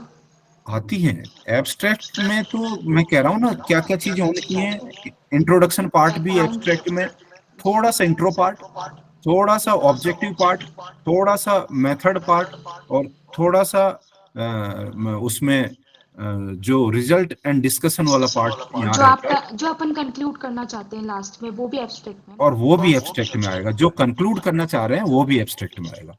तो एब्स्ट्रैक्ट तो एक मतलब कंक्लूजन से बड़ी आप एक समरी लें जिसमें आप सर सारी चीजें शामिल सर हैं, तब तो और सर एब्स्ट्रैक्ट कंक्लूजन में हमारा केवल और केवल जो दो रिजल्ट के तीन आउटकम्स स्लाइड है में ना हो वो सकता है। कंक्लूड करेंगे आप। हाँ जी हम्म सर, एब्स्ट्रैक्ट तो हमारा फिर 2-3 स्लाइड में भी हो सकता है ना, क्योंकि बहुत इंट्रोडक्शन की तरह पूरा रिव्यू सब कुछ उसी में हमें देना है। हाँ, मैम वो एक एक सर लाइन में, दो तीन मैम वो स्लाइड सर में नहीं। बताए थे ना कि वो हाँ जी, अकॉर्डिंग टू सब्जेक्ट के और अकॉर्डिंग टू पेपर लेंथ के अकॉर्डिंग होता है। वो हम्म होता जैसे है। हाँ कई हाँ कई हाँ, 250 वर्ड्स में भी हो जाता है, कभी कभी हाँ, 3000 कभी वर्ड्स हाँ में एक होता है। पैराग्राफ में छोटा, हाँ हाँ वो भी बिल्कुल कंक्लूड हो हाँ। जाए। बिल्कुल बिल्कुल। सर एक और चीज सर, अगर हम एब्स्ट्रैक्ट किसी रिसर्च पेपर के लिए लिख रहे हैं और केस स्टडी पे कर रहे हैं, तो क्या हम्म हम जो क्वेश्चंस हमारे जैसे क्वेश्चनायर्स और इंटरव्यू मेथड में जो क्वेश्चन करने वाले हैं, हम्म तो वो क्वेश्चंस हम एज इट इज एब्स्ट्रैक्ट में भी लिख दें? वो क्वेश्चंस नहीं, नंबर ऑफ क्वेश्चंस लिख दो या नंबर ऑफ एरिया लिख दो कि इन इन एरिया के around 50 questions were used during the study. अच्छा, क्वेश्चंस नहीं लिखना है, बस नंबर हाँ, ऑफ लिखना है क्योंकि या फिर क्वेश्चंस तो एरियाज फिर आप मेंशन, डिटेल नीचे लिखोगे ना, चैप्टर में या मेथडोलॉजी पेपर में, अपना मेथडोलॉजी में लिखेंगे ना सर? मेथडोलॉजी में लिखोगे ना। हाँ जी सर, तो ठीक है वहां सर। तो केवल आपको एरिया लिखना है और नंबर ऑफ क्वेश्चंस लिखने हैं। हाँ सर, सर एक और डाउट हो रहा था, जैसे मेरे कुछ प्लेयर्स है, जैसे 12 प्लेयर्स है, हम्म एग्जाम्पल ले रहे सर, तो वो हम्म 12 प्लेयर्स का नाम मैं कहीं कहाँ मेंशन करूँ? इंट्रोडक्शन में करूँ मेंशन, या नहीं, फिर खाली लिखूं कि देयर वर 12 प्लेयर्स? 12 पेयर ये तो आ गया एब्स्ट्रैक्ट में। अब हाँ आप जी, जब आप डिटेल रिसर्च मेथोडोलॉजी या मेथड आपने काम में लिए या मटेरियल तो आपने फिर काम में वापस लिया, वही मेंशन कर दूं जैसे वहां पर क्वेश्चंस आपको कर रहे मेंशन करना हैं है कि नाम ये में, 12 प्लेयर थे, इन 12 प्लेयर पे ही मैंने ये स्टडी करी, और ये ठीक इनके है, फिर रिजल्ट्स रहे, ये इनके आउटकम्स रहे, और एनालिसिस रहेगा। कंक्लूजन ये रहा कि इन 12 प्लेयर में से 2 प्लेयर तो बिल्कुल आउटस्टैंडिंग थे। हाँ जी, वो है तो ना? एनालिसिस में भी ऐड हो जाएगा ना हमारा? बिल्कुल बिल्कुल हाँ बिल्कुल। जी, है ना? ठीक है सर, हाँ, thank you sir. Okay okay. Sir हम्म जैसे एब्स्ट्रैक्ट में आपने बताया लास्ट में आप ये भी लिख सकते हो कि आप क्या कंक्लूड कर रहे हो, है ना? हम्म तो सर कंक्लूजन की शुरुआत कैसे होगी, मतलब कैसे शुरू करूं मैं कंक्लूजन लिखना, एब्स्ट्रैक्ट से या फिर वो जो मैंने पेपर लिखा है उसके अंदर उससे मैं स्टार्ट करूं? नहीं, आप स्टार्ट करोगे, आपने कौन से मेथड काम में लिए, कौन से पैरामीटर काम में लिए, कौन से वेरिएबल काम में लिए, और उनसे क्या रिजल्ट निकले, क्या आपने डिस्कस किया, और उस रिजल्ट एंड डिस्कशन का क्या निष्कर्ष है वो कंक्लूड करोगे आप। जो हमने मेथोडोलॉजी अपनाई है उसके थ्रू, है मीन्स ना? मेथड बिल्कुल, से शुरू करेंगे। मेथड से शुरू करेंगे आप। हाँ जी, है ना? तो मेथड से शुरू करते हुए आपके रिजल्ट आपने आप वहां एक्सप्लेन करोगे, और रिजल्ट एक्सप्लेन करने के बाद में आप उनके जो आउटकम्स हैं वो फिर आप कंक्लूड करोगे कि ये आउटकम्स रहे, और इसमें से जो बेस्ट आउटकम है या जो बेस्ट रिजल्ट है या बेस्ट जो part of this study is this, वो कंक्लूजन हो गया। ठीक है सर। आप नेगेटिव पार्ट भी बता सकते हैं कि नहीं नहीं हमने इतना इतना किया, ये किया, ये किया, ये इतने इतने एफर्ट्स हमने किए, यस सर, लेकिन मैं भी अपना कंक्लूजन में सर कुछ ऐसा ऐड करना चाह रही थी कि जैसे मैं ये पार्ट नहीं कर पाई, ये कोई और भी कर सकता है, हाँ तो बिल्कुल, वो थोड़ा सा नेगेटिव एस्पेक्ट भी है, लेकिन नहीं ऐड कर नहीं सकते हैं। ऐड आप कर सकते हैं, और उस नेगेटिव एस्पेक्ट नहीं है वो, आप फर्दर जो रिसर्च है उसके क्योंकि लिए सजेस्ट कर रहे हैं। हाँ, क्योंकि सर जो सारे रिसर्च टॉपिक्स पे तो कम्युनिटी है हम कर उसको नहीं, आप सारे सजेस्ट कर एरियाज रहे में हैं तो। कि हाँ जी, इसका पार्ट ये है और आप इस पर कर सकते हैं। हाँ और सर, आप जो थीसिस जब आप प्रेजेंट करेंगे ना, पीएचडी थीसिस जब आप प्रेजेंट करेंगे, तो जी उसमें भी एक स्लाइड इसके बारे में भी पूछते हैं जो एग्जामिनर हैं कि what about your future plan. तो सर देन ये भी आप उस फ्यूचर चीज को बता फाइंडिंग्स। सकते हैं कि मैंने इतना इतना तो स्टडी किया, इतना इतना ये किया, ये मेरी लिमिटेशंस रही अब तक की, इन जी, लिमिटेशंस को मैं दूर करते हुए और कम करते हुए जो मेरा ये पार्ट रह गया ना, इसको मैं फ्यूचर में करना चाहूंगी। तो सर हाँ, और सर रिसर्च पेपर के लिए हम ये फ्यूचर फाइंडिंग्स कंक्लूजन में ऐड कर लें, है ना? बिल्कुल बिल्कुल, ठीक फ्यूचर है सर, फाइंडिंग्स कंक्लूजन में ऐड कर सकते हैं, थैंक यू सर। है ना। फिर लिमिटेशंस रिसर्च कैप्स को भी इंट्रोडक्शन पार्ट में ऐड करना होगा। वो आप रिव्यू ऑफ लिटरेचर में कर सकते हो, इंट्रोडक्शन में तो नहीं करें तो ज्यादा ठीक है। ओके, और सर अगर हमें लगता है कि हमारी स्टडी और में और फर्दर और हो सकता है काम, तो वो तो लास्ट में ऐड करेंगे ना हम वो कंक्लूजन आप में। समरी वाले पार्ट में ऐड करोगे लास्ट में, जी, बिल्कुल, ओके सर, थैंक क्योंकि यू। समराइज कर रहे हो ना आप अपने पूरे रिसर्च को, जी तो सर। वहां पर आप इसको ऐड सर करें कि भाई वो मैंने मेरा रिकमेंडेशन पे कंप्लीट आएगा ना काम सर, किया, फ्यूचर इन प्लान। चैप्टर्स में मेरे पार्ट को, वर्क को डिवाइड करते हुए मैंने प्रेजेंट किया, लेकिन ये जो फील्ड है ये अनटच रह गए, इस रीजन से रह गए, ये लिमिटेशंस की वजह से रह गए, हम वहां जा नहीं सके या कर नहीं सके, या एनवायरनमेंट ऐसा हो गया था, या हमें वो फैसिलिटी उस समय अवेलेबल नहीं हो पाई, तो हमने इतना ही उसको थोड़ा सा रेस्ट्रिक्ट कर दिया। आगे जब ये फैसिलिटी एनहेंस होगी या ये फैसिलिटी बढ़ेगी, तो हम इस वाले पार्ट को और करना चाहेंगे आगे। जी सर। सर एब्स्ट्रैक्ट तो हमारा बेसिक एक ओवरव्यू रहेगा ना कि हमने ओवरव्यू, क्या बिल्कुल वर्क किया है पूरा। जी बिल्कुल सर। बिल्कुल, यानी एब्स्ट्रैक्ट का मतलब है कि आपका बैकग्राउंड क्या था, आपका ऑब्जेक्ट क्या था, फिर आपने कौन से मेथड्स काम में लिए, आपके रिजल्ट्स क्या आए, और आपका कंक्लूजन क्या रहा उस एक पर्टिकुलर प्रॉब्लम पर या एक पर्टिकुलर चैप्टर पर। और ओवरऑल की अगर बात करें तो वो आपका आएगा समरी में। क्लियर है ना, मैं कह रहा हूं यस कि सर, ओवरऑल थीसिस की अगर बात करेंगे तो समरी हम कहेंगे उसको, और एक चैप्टर की हम बात करेंगे तो उसको हम एब्स्ट्रैक्ट कहेंगे, और उस एब्स्ट्रैक्ट को हम चैप्टर शुरू होने से पहले ही लिख देंगे, हाँ जी सर, है ना, जी सर। ताकि जो रिसर्चर है, जो नेक्स्ट आपसे पढ़ने वाला है, या जो एग्जामिनर है, वो उस एब्स्ट्रैक्ट को पढ़ते हुए आइडिया लगा ले कि हाँ इस चैप्टर में ये दिया हुआ है। तो सर कॉन्फ्रेंस में तो अगर हमारा एब्स्ट्रैक्ट ही इतना बड़ा, मतलब हमने सब कुछ तो समराइज एब्स्ट्रैक्ट में कर दिया, तो फिर हमारी दूसरी स्लाइड्स और मेथड्स, हमारे एफर्ट्स कौन पढ़ेगा? कॉन्फ्रेंस तो प्रेजेंटेशन है, अलग बात है, हाँ जी, एब्स्ट्रैक्ट तो वहां पर आपका एक्सेप्ट हुआ। जी जी, और मैं ये कह रहा हूँ जैसे एब्स्ट्रैक्ट के रूप में कि भाई एक कोई रिसर्च प्रॉब्लम थी, उसको बैकग्राउंड मानते हुए मैंने ये इसमें इम्प्रूव किया, इन मेथड्स को काम में लेते हुए किया, और ये इसके आउटकम्स हैं, ये मैंने एब्स्ट्रैक्ट लिख करके उस कॉन्फ्रेंस के लिए भेज दिया, वो मेरा एब्स्ट्रैक्ट अप्रूव हो गया, एक्सेप्ट हो गया।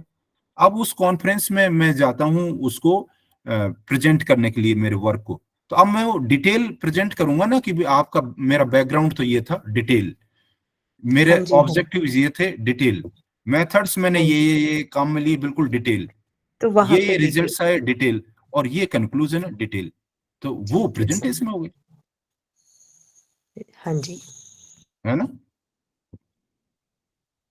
ठीक है, तो सेम ऐसे रिव्यू ऑफ लिटरेचर का भी पहले हम एब्स्ट्रैक्ट लिख देंगे, देन इंट्रोडक्शन लिख देंगे कि किस टॉपिक पर हम रिव्यू किया, और उस लिटरेचर का एरिया कौन सा एरिया लिया, क्या उसकी थ्योरी थी, क्या उसमें वेरिएबल्स थे, अब तक की स्टडी जो हो चुकी वो हम यहाँ पर काम में लेंगे।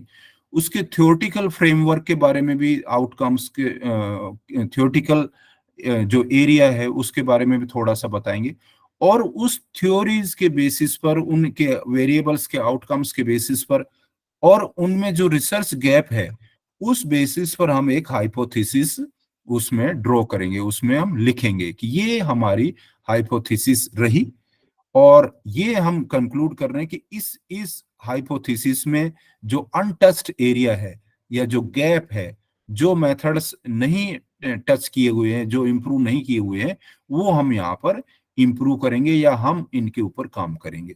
इतना पार्ट हो गया रिव्यू में। देन आप जब नेक्स्ट चैप्टर्स में बढ़ोगे तो आप उसको कैसे कैसे काम किया, कौन से मेथड्स काम में लिए, और उनको आप पार्ट्स में बांटते हुए आप एक चैप्टर के रूप में भी कर सकते हो, उनके सेक्शंस भी कर सकते हो, सब सेक्शंस भी कर सकते हो, और उनको चैप्टर्स के रूप में भी आगे फर्दर डिवाइड कर सकते हो। जैसे यहाँ एग्जांपल है कि आपने कौन से मेथड्स किया काम में लिए, आप केवल उन मेथड्स का ही एक चैप्टर बना सकते हो, बाकी और उसमें तो सर हमने ये जो चैप्टर्स का कंक्लूजन है ये खाली उस चैप्टर वाइज का चैप्टर का ही है ना ये कंक्लूजन? केवल चैप्टर का, एब्स्ट्रैक्ट है तो केवल एब्स्ट्रैक्ट है उस Abstract. चैप्टर का, कंक्लूजन है तो उसी चैप्टर का कंक्लूजन है ये। उसी पे दे देंगे, ठीक है सर, हाँ चैप्टर के बाद।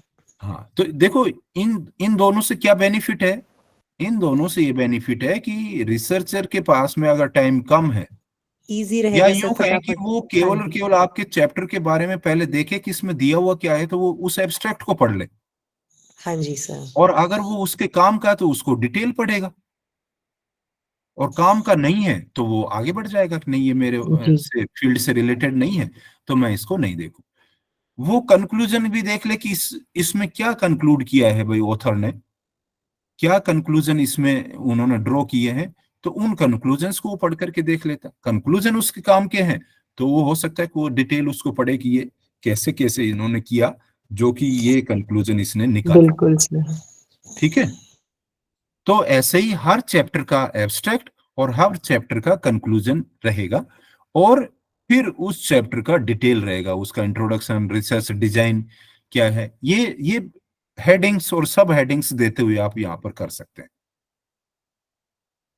ठीक है, देन आप डेटा कलेक्शन वाला पार्ट या एक्सपेरिमेंटल पार्ट वो आप यहां पर कर सकते हैं।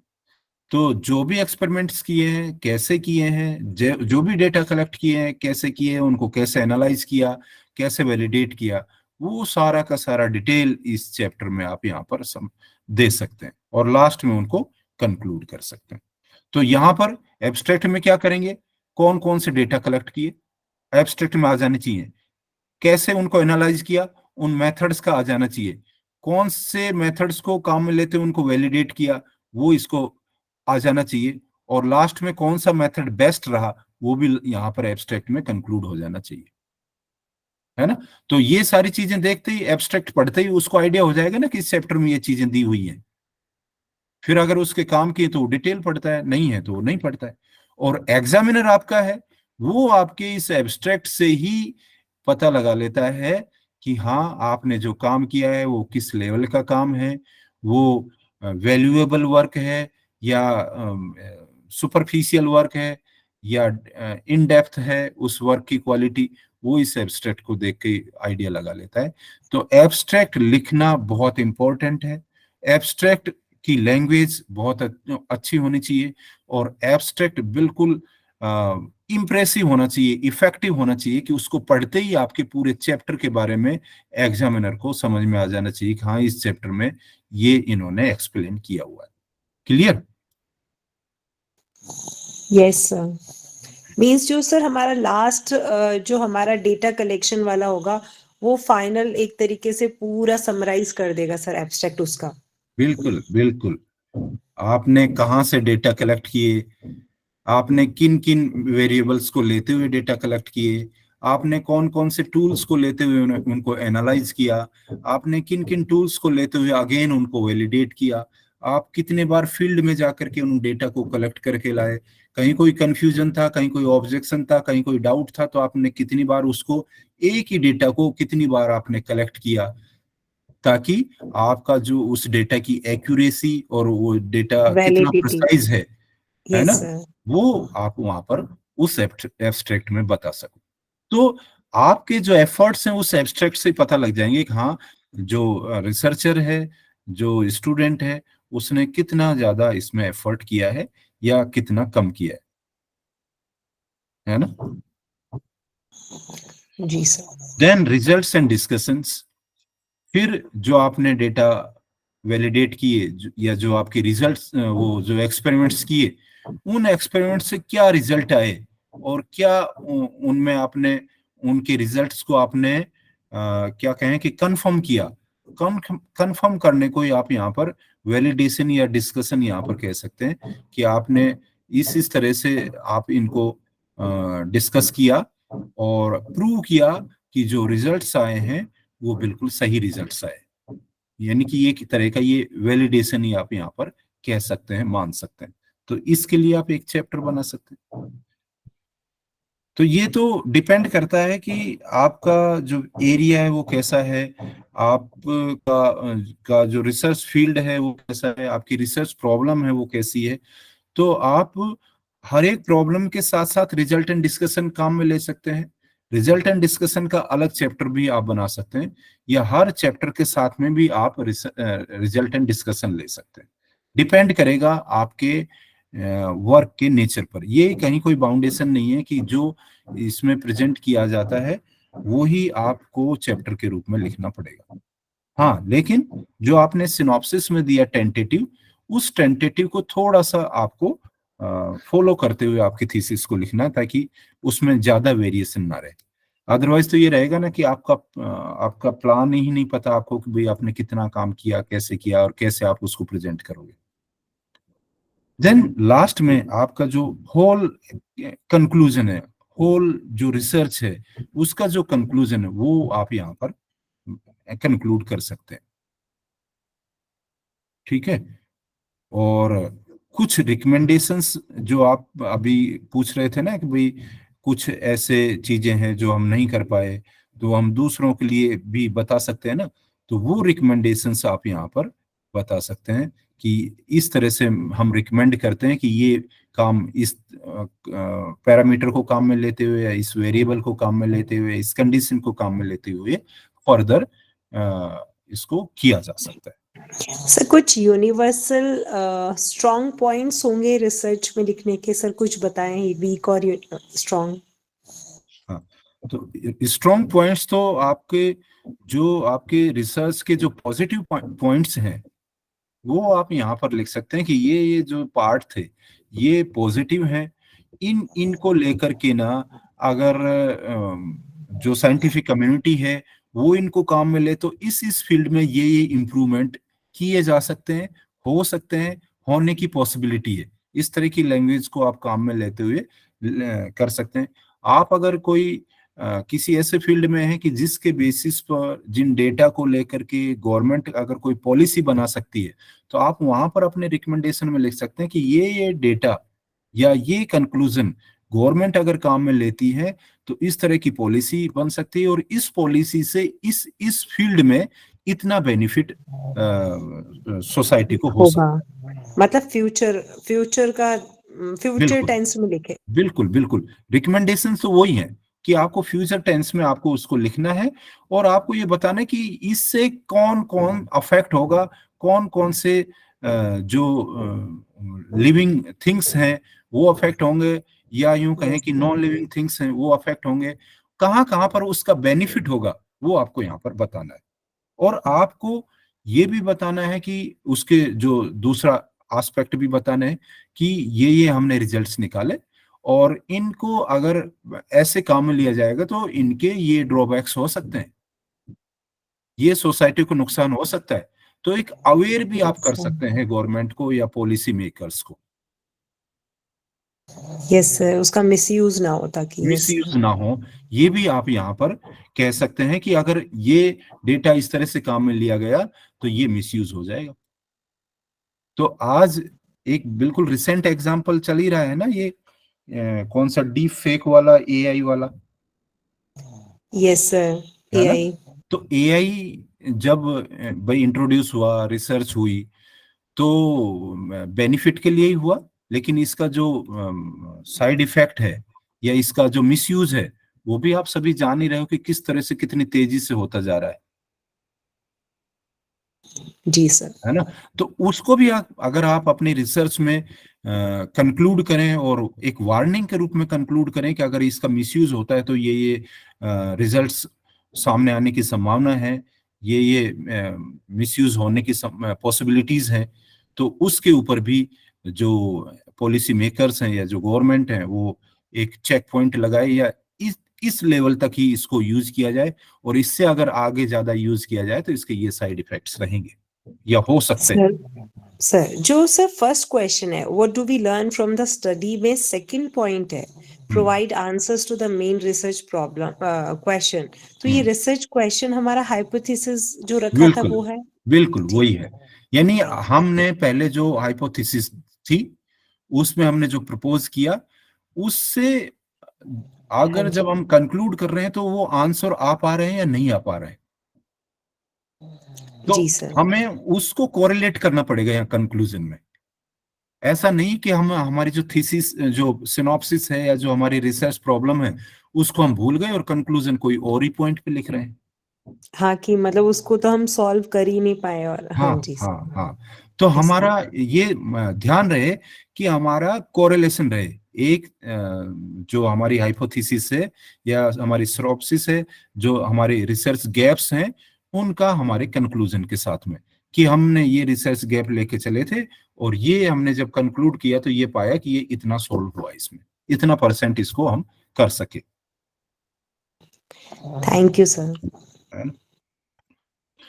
देन रिकमेंडेशंस, जैसे मैंने बताया कि इसमें आप चीजों को रिकमेंड कर सकते हैं, पॉजिटिव एस्पेक्ट्स भी और नेगेटिव एस्पेक्ट्स भी, और फ्यूचर प्लान भी आप उसमें रिकमेंड कर सकते हैं। लेकिन ये जैसे लास्ट में लिखा है कि recommendation should be feasible, workable, flexible, adaptable and applicable for the society. ऐसा आप रिकमेंडेशन ही करें, ऐसा नहीं कि जो फिजिबल ही नहीं हो, जो हम कर ही ना सकें। क्लियर? देन समरी के रूप में आपकी जो होल थीसिस है उसको आप यहाँ पर समराइज करें बिल्कुल लास्ट में, कि आपकी रिसर्च प्रॉब्लम, आपका रिसर्च डिजाइन और आपकी फाइंडिंग्स, ये तीनों चीजें इंटरलिंक हों इस समरी में।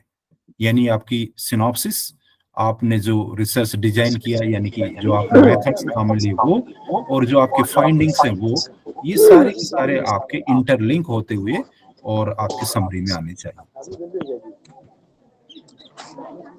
देन रेफरेंस वाला हमने डिस्कस कर ही लिया था कि ये पर्टिकुलर एक रेफरेंस स्टाइल काम में लेते हुए आपको थीसिस में लास्ट में रेफरेंसेस लिखने। सर हमारी यूनिवर्सिटी कौन सा स्टाइल लेती है काम में? मेरा उस दिन भी डिस्कशन हुआ था कि मुझे ऐसा लगता है कि फैकल्टी वाइज है। अच्छा हाँ आपने कहा था वाले अपने कुछ और लेते होंगे, साइंस वाले कुछ और लेते होंगे, तो वो आप अपने लेवल पर एक बार एंश्योर कर लेना कि कौन से आपके उसमें सब्जेक्ट में रेफरेंस स्टाइल काम में ली जाती है, उसी रेफरेंस स्टाइल को काम में लेते हो आप रेफरेंस लिखें। जी सर। है ना। देन लास्ट में जो एनक्लोजर्स लगाएंगे आप रिसर्च पब्लिकेशंस लगा सकते हैं, है ना, विद रिप्रिंट्स। यानी कि मान लीजिए 2 या 3 है तो आप रिप्रिंट्स कंप्लीट लगा दें। आपने 10-15 पब्लिकेशन कर रखे हैं तो आप हर एक पब्लिकेशन का फर्स्ट पेज भी आप उसमें लगा सकते हैं एज ए सपोर्टिंग डॉक्यूमेंट, कि ये पता हो जाए कि हाँ ये आपने फर्स्ट पेज लगा रखे और इस जर्नल में आपका वर्क पब्लिश हुआ है।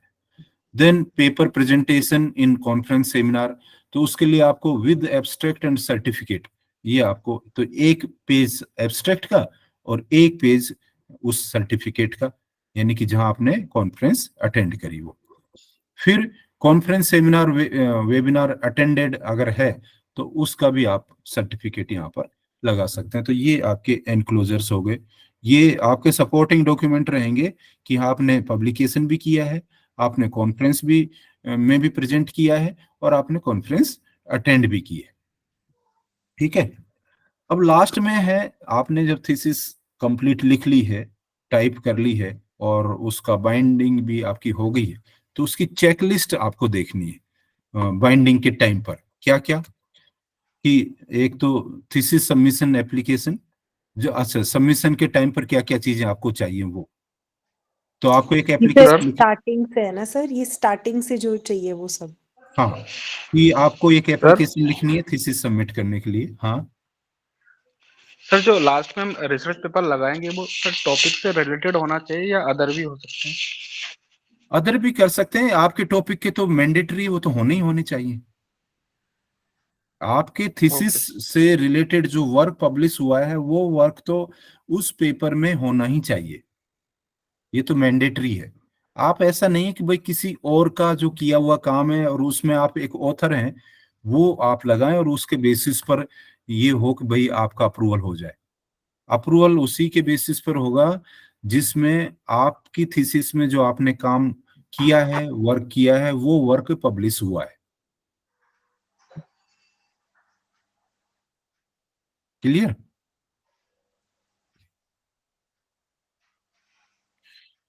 तो थीसिस सर सबमिट है। सर कई कुछ वेबिनार्स के सर्टिफिकेट्स नहीं देते हैं या फिर सेमिनार के, तो हम उनको नहीं लगा सकते ना, फिर मेंशन नहीं कर सकते उनको।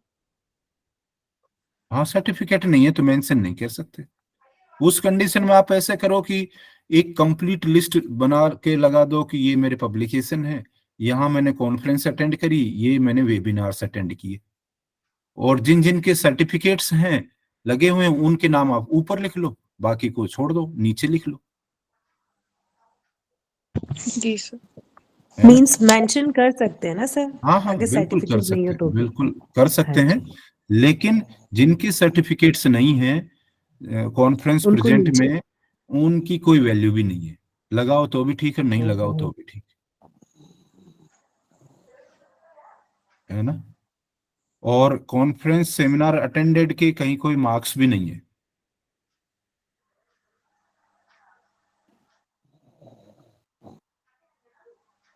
तो इसलिए वो शायद आपकी presentation की मर्जी है कि आप उनको इंक्लूड करना चाहें या नहीं करना चाहें। जी सर। किसी सबमिशन के टाइम की चेकलिस्ट के बारे में अपन थोड़ा सा डिस्कस कर लें कि इसमें एक एप्लीकेशन सबसे पहले आपको तैयार करनी है थीसिस सबमिशन के लिए, और उस पर आपके गाइड से आपको उस एप्लीकेशन को फॉरवर्ड करानी है। और फिर अगर आप कॉलेज में हैं तो कॉलेज के प्रिंसिपल से, और अगर यूनिवर्सिटी डिपार्टमेंट में है तो हेड से आपको फॉरवर्ड करानी है थीसिस सबमिशन।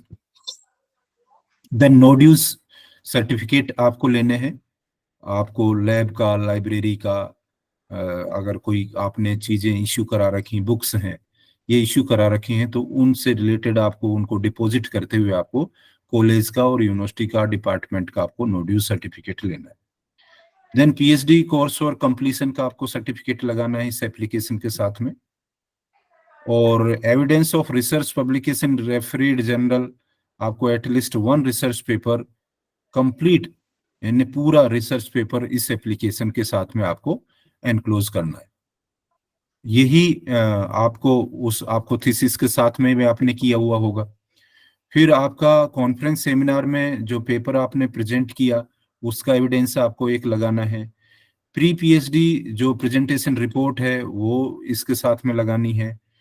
फिर soft copy of plagiarism verification report, यानी कि उसकी पीडीएफ में जो कॉपी है वो एक आपको रखनी है, और इसी की आपको एक हार्ड कॉपी भी निकाल करके इस एप्लीकेशन के साथ में लगानी है, जिसके ऊपर आपके साइन भी हो, गाइड के साइन भी हो, और जिन्होंने प्लेगरिज्म रिपोर्ट रन करी है, परफॉर्म की है, उनके साइन भी हो, यानी लाइब्रेरियन, डिप्टी लाइब्रेरियन जो भी हैं उनके साइन भी इसके ऊपर हो। देन थीसिस की सॉफ्ट कॉपी हो पीएचडी में, यानी सिंगल फाइल पीडीएफ की हो, है ना। और डॉक फाइल जिनकी रिक्वायरमेंट है उसमें डॉक फाइल भी हो। तो ये इसलिए जरूरी है कि जब अभी आगे अपन डिस्कस करेंगे कि पीएचडी थीसिस को जब ऑनलाइन करते हैं तो वहां पर इनकी जरूरत पड़ती है, तो सॉफ्ट कॉपी में पीएचडी थीसिस हो। Then hard bound 4 copies of PhD thesis हो।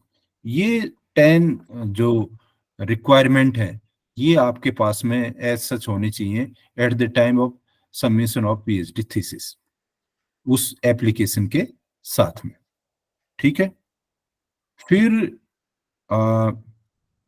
जब आपका पीएचडी वाइवा हो रहा है उसके बाद में आपसे एक स्टूडेंट अप्रूवल ली जाती है कि आपकी जो पीएचडी थीसिस है उसको आप यूनिवर्सिटी वेबसाइट पर और शोध गंगा पर अपलोड करने के लिए स्टूडेंट की और गाइड की अप्रूवल। तो एक फॉर्मेट होता है, उसके ऊपर आपको साइन करके देने होते हैं, और एक एप्लीकेशन और एक फॉर्मेट है जिसको आपको भर के देना होता है, जिससे आपका पीएचडी का जो प्रोविजनल सर्टिफिकेट है वो आपको उसी दिन या 2-3 दिन बाद मिल जाता है, जब तक कि आपकी पीएचडी डिग्री आपको नहीं मिलती है तब तक। ये काम में लेने के लिए provisional certificate of the PhD degree आपको लेना होता है, आपको मिल जाता है। देन वाइवा डिफेंड की अगर बात करें तो जैसे सिनॉप्सिस को डिफेंड करने का था, इसी तरह से पीएचडी वाइवा के लिए भी आपको एक प्रेजेंटेशन बनाना होगा। उस प्रेजेंटेशन में टाइटल की एक single slide, introduction 1 to 2 slides में आप बनाने, आपकी जो पर्पस है या जो रिसर्च प्रॉब्लम है उसके बारे में 1 to 2 स्लाइड्स में आप बता दें, आपने कौन से मटेरियल्स काम में लिए वो 2 to 3 स्लाइड्स में, कौन से मेथड्स काम में लिए 2 to 3 स्लाइड्स में, क्या एनालिसिस किया 8 to 9 स्लाइड्स में उसको समराइज करें, रिजल्ट्स क्या क्या है वो भी 8 to 9 स्लाइड्स में समराइज कर लें, डिस्कशंस आपके क्या क्या थे, यानी कि क्या क्या उनके प्लस रहे, पॉजिटिव एस्पेक्ट हैं रिजल्ट के, क्या नेगेटिव एस्पेक्ट्स हैं, वो आप 7 to 8 स्लाइड्स में कर लें।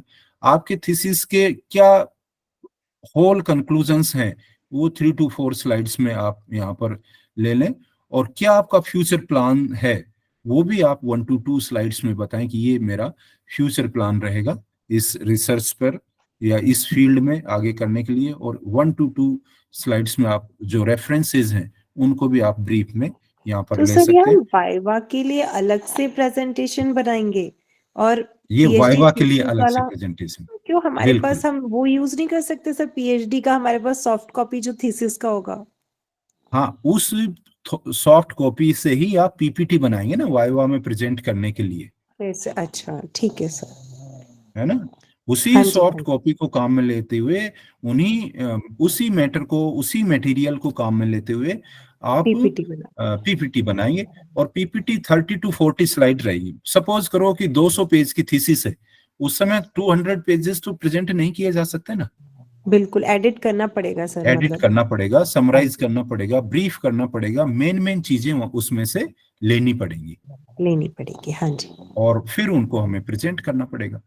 तो वो प्रेजेंटेशन आपका 35 to 40 स्लाइड, जो भी डिपेंड करे, 30 to 50 के बीच में आप कहीं पर रख सकते हैं और उनको आपके जो एग्जामिनर है उसके सामने प्रेजेंट कर सकते हैं। तो ये इस तरह का प्रेजेंटेशन आप तैयार कर सकते हैं। तो प्रेजेंटेशन को आप ऐसे कर सकते हैं कि 30 से 45 मिनट का आप एक प्रेजेंटेशन दे सकते हैं, 10 to 30 मिनट्स का एक क्वेश्चन आंसर सेशन हो सकता है, और 5 to 15 मिनट्स का एक गाइड के उसके एग्जामिनर के साथ में डिस्कशन का सेशन एक हो सकता है। मतलब एक टेंटेटिव है, नॉट एग्जैक्ट। इसमें जो आप सर रफली हम 1 मिनट दे रहे हैं एक स्लाइड को। बिल्कुल रफली 1 मिनट एक स्लाइड को आप दे दें, ठीक है सर, है ना। तो मतलब 30 to 35 के बीच में आपका प्रेजेंटेशन कंप्लीट हो जाना चाहिए। उससे ज्यादा अगर प्रेजेंटेशन होता है तो लेंदी हो जाता है, फिर थोड़ा ऐसे लगने लग जाता है कि अच्छा जल्दी करो, कंप्लीट करो, अच्छा go to your main point, अच्छा प्रेजेंट योर कंक्लूजन और प्रेजेंट योर रिजल्ट, ऐसा फिर वो एग्जामिनर करने लग जाता है। तो आपका इतना मतलब इफेक्टिव होना चाहिए प्रेजेंटेशन कि हर चीज को वो देख रहे हैं, अच्छा ये ऐसे है, ये ऐसे, ये ऐसे, ये ऐसे। और गाइड और जो एग्जामिनर है वो तो थीसिस एक बार पढ़ चुका होता है, लेकिन जो सामने बैठे हुए होते हैं, चाहे वो रिसर्च स्कॉलर हैं चाहे फैकल्टी हैं, उनको तो आपके रिसर्च के बारे में पता ही नहीं है ना। तो आप उनको ऐसा एक्सप्लेन करो फर्स्ट टाइम कि उनको कुछ भी नहीं पता, और ऐसा ब्रीफ उनको प्रेजेंट किया, 30 मिनट में आपने कंप्लीट आपके वर्क को भी प्रेजेंट किया, आपने क्यों शुरू किया, कहाँ से शुरू किया, कैसे किया, उसको क्या क्या काम में लिए, और क्या आपके कंक्लूजन्स हैं, वो आपको 30 मिनट में उनको एक्सप्लेन करना है। तो ऐसा आपका प्रेजेंटेशन यहाँ पर होना चाहिए। जी सर। काफी प्रैक्टिस करनी पड़ेगी सर। बिल्कुल। और आप एक प्रेजेंटेशन को 10 to 15 टाइम्स आप प्रैक्टिस करो, जी और सर। ऐसे प्रैक्टिस करो कि आपके जो चीजें हैं ना वो आपके टिप्स पे हो जाए, पूरी थीसिस आपके टिप्स पे हो जाए, ताकि वो एग्जामिनर कहीं से भी पूछे तो आप तुरंत उसका रिप्लाई दे। जी सर। तो एक एक इफेक्टिवनेस आएगा उसमें, और एक ऐसा लगेगा कि हाँ आपका पूरा रिसर्च पर कमांड है, पूरे डेटा पर आपका कमांड है, पूरे वर्क पर आपका कमांड है, हर चीज को आप जान रहे हो, हर चीज आपको ध्यान हाँ हाँ, सही कह रहे सर। ओके है सर। ना। तो इस तरह से आप एक प्रेजेंटेशन बनाएंगे। तो ये सारी चीजें आप इसमें प्रेजेंटेशन में काम में ले लेंगे। बैकग्राउंड आप एनालिसिस के बारे में बताएंगे, वैलिडेशन के बारे में बताएंगे कि क्या था, कैसे किया, क्यों था, और क्या क्या रिजल्ट्स थे और उनके क्या मीनिंग रहे, ये सारी चीजें आप इसमें बताएंगे। देन लास्ट में उसको कंक्लूजन आपका थीसिस का आप यहाँ पर करेंगे कि आपने what you do, what you achieved, and what you learn, and what you published. ठीक है, तो इन को टच करते हुए आपकी थीसिस का आप कंक्लूजन लिखेंगे।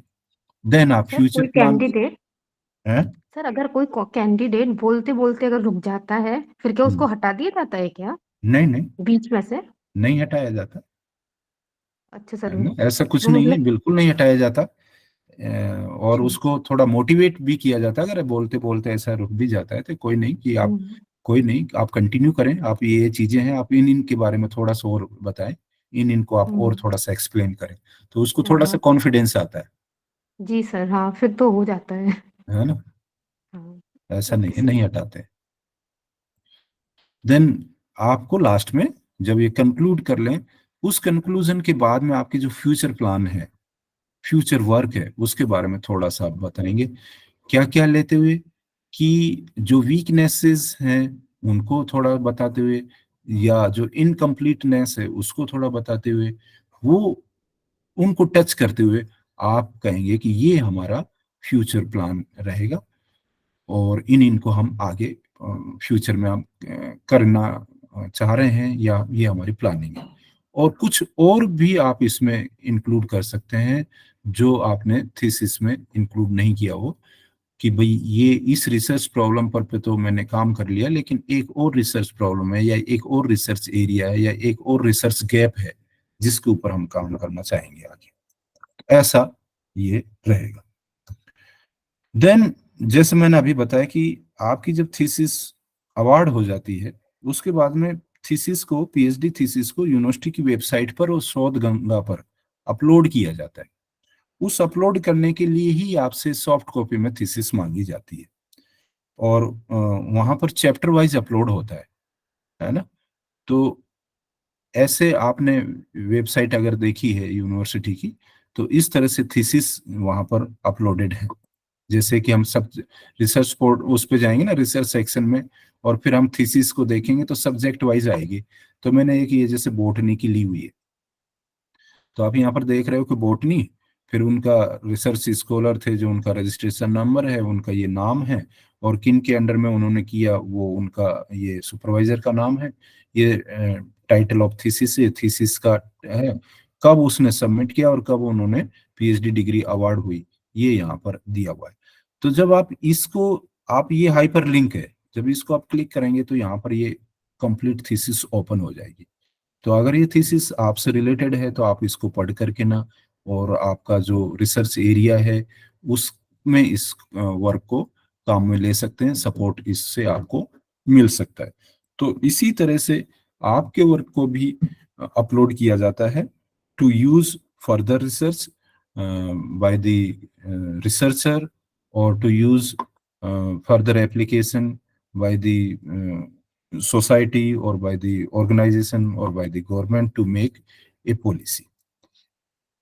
ठीक है, तो ये कुछ इन्फ्लिबनेट आपने नाम सुना होगा, इंफॉर्मेशन एंड लाइब्रेरी नेटवर्क, इन्फ्लिबनेट जिसको शॉर्ट में बोलते हैं, प्रोवाइड्स फॉलोइंग सर्विसेज।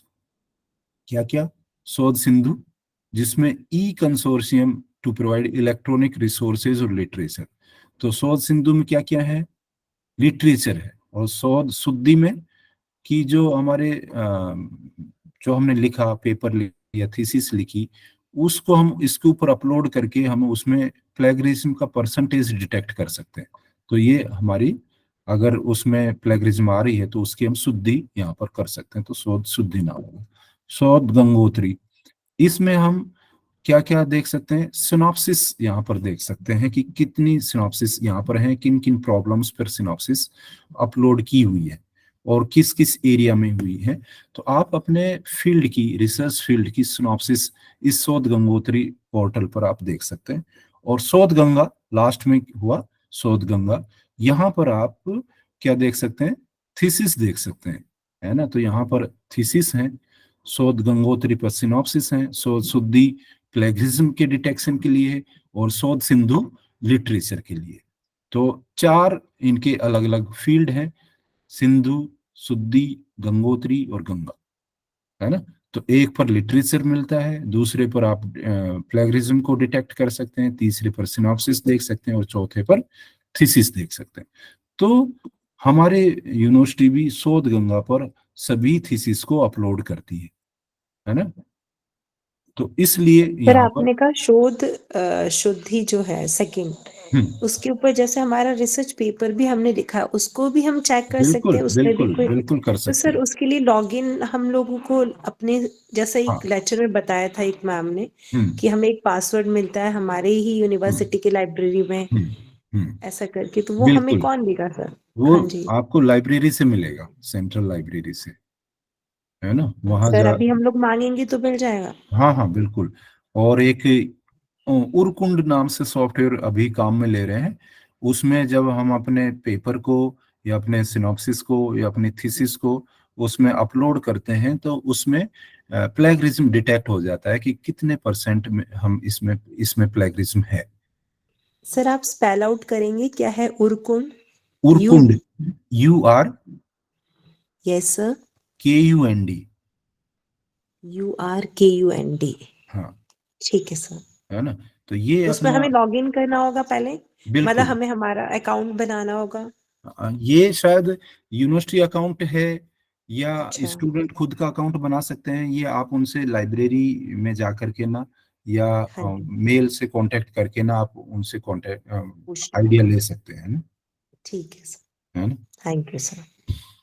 तो ये इन्फ्लिमनेट के 4 मेजर एरियाज हैं या यूं कहें कि सर्विसेज हैं। वन इज शोध सिंधु, शोध शुद्धि, शोध गंगोत्री और शोध गंगा।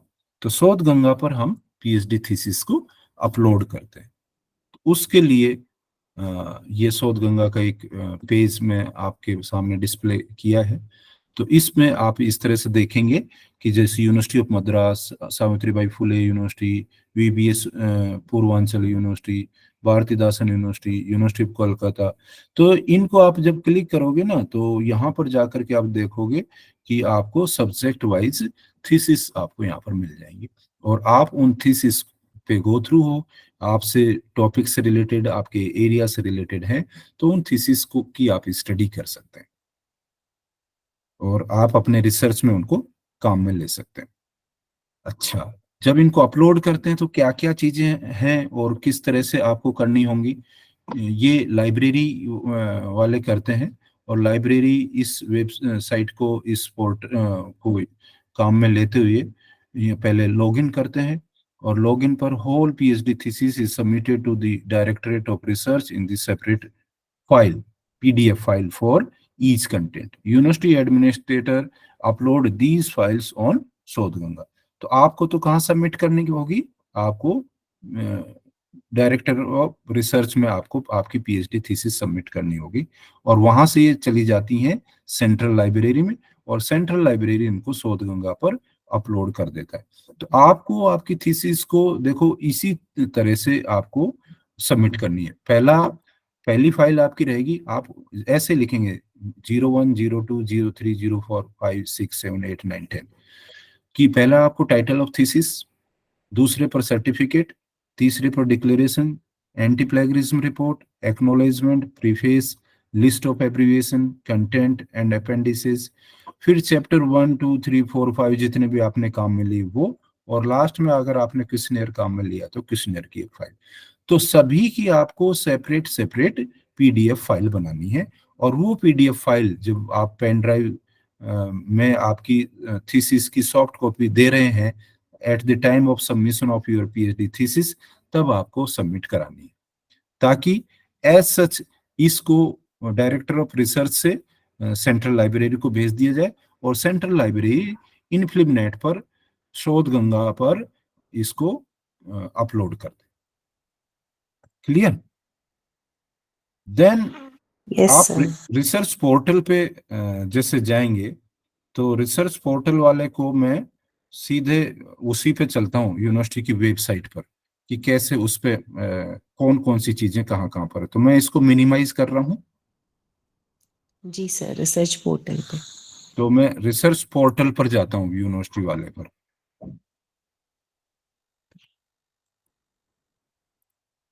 सर जैसे कि हिंदी में है ना सिनॉप्सिस या थीसिस लिखते हैं, सर हम उसमें कुछ टर्म्स जैसे कुछ वर्ड ऐसे आते हैं हिंदी में जो सामने वाले को समझ नहीं आते हैं, तो हम उसमें इंग्लिश वर्ड यूज कर सकते हैं क्या? हाँ कर सकते हैं, वो तो आप अपने गाइड से पूछ करके, है ना। हाँ अच्छा आपकी बात अच्छा बिल्कुल सही है कि अगर बिल्कुल ही प्योर शुद्ध हिंदी पे हिंदी जाएं तो शुद्ध हिंदी तो समझ में ही नहीं आती, हाँ नहीं आती सर। है ना। तो उस जी समय सर। आप इंग्लिश वर्ड यानी देवनागरी लिपि काम में लेते हुए उसको हिंदी में लिख सकते हैं, अच्छा अच्छा अच्छा सर, है ना। तो अब सर ऐसा जैसे भी हो जाता है क्या अब कि हाँ, जैसे अब जैसे आप सिनॉप्सिस बस हमने। को तो बस ही लिखोगे ना हिंदी में भी, जी सर। हाँ हाँ हाँ है ना। हाँ हाँ तो बिल्कुल सही। आजकल विश्वविद्यालय नहीं लिखते, यूनिवर्सिटी लिखने लग गए हिंदी में भी, हाँ है ना, सर। लिखते हैं ना। जी सर। हाँ सर। तो रिपोर्ट को, रिपोर्ट तो इंग्लिश का है ना, जी सर। तो उसको भी फिर भी हिंदी में इसको लिखने लग गए, हिंदी इसको में भी ही लिखने हिंदी लगे। में लिखते हैं, हाँ। है ना। तो सर ऐसा हाँ जी सर, सर ऐसा भी हो जाता है क्या कि जैसे कि सिनॉप्सिस हमने इंग्लिश में लिख ली और थीसिस हम पूरी हिंदी में लिख लें? बिल्कुल लिख सकते हैं, कंप्लीट हिंदी अच्छा में लिख सिनॉप सकते हैं। क्या सर? हाँ हिंदी में लिख सकते हैं, अच्छा ऐसा हो जाता है क्या? बिल्कुल हो जाता है, कोई बाउंडेशन ओ नहीं है हिंदी या इंग्लिश का। अच्छा अच्छा sir, okay sir, thank you sir. अच्छा ये साइट दिखाई दे रही है? जी दे रही है sir, sir. University of Kota. Yes yes sir. Sir. है ना? तो यस सर, दिखाई अपन दे रही है। हाँ अपन गूगल पर यूओ के टाइप करें, है ना। तो यूओ के टाइप करोगे तो ये यूनिवर्सिटी ऑफ कोटा कोटा आ गया, आप इसके ऊपर क्लिक करो। तो क्लिक करोगे तो ये ओपन हो गया, दिख रहा है। जी सर। जी जी सर। सर। इस पर आप ये जो रिसर्च वाला जो आइकन बना हुआ है इसको क्लिक करें तो आप यहाँ चले जाएं। यहाँ आपने देखा होगा, आपने ऑनलाइन फॉर्म यहीं पर आकर के भरे होंगे शायद, हाँ यस जी जी सर। सर। Yes sir. है ना? तो ये जहां ऑनलाइन फॉर्म भरे वहीं पर आपको रिसर्च स्कॉलर रजिस्ट्रेशन का भी एक आइकन है, इसको आप क्लिक करेंगे तो आप अपने आप को ऑनलाइन यहाँ पर रजिस्टर कर सकते हैं।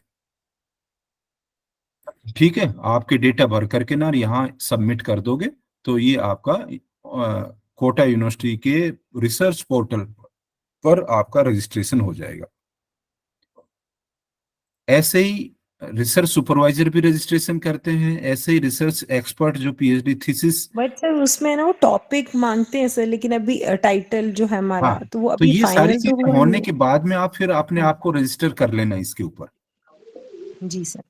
है ना। सर मेरा एक कंफ्यूजन था मैं कि जैसे अपन टाइटल चूज कर लेते हैं हम्म तो उसके बाद मतलब ये है कि उसी टाइटल पे कोई और भी वर्क कर रहा है तो जितना जल्दी हो अपन रिसर्च जो सेंटर पे उसको मतलब सेंड, जैसे आपने बताया तो वो हम्म अपलोड कर देते हैं तो उसके बाद में वो मतलब जो सिनॉप्सिस पहले सबमिट करवाएगा वो तो उसी का माना जाएगा ना?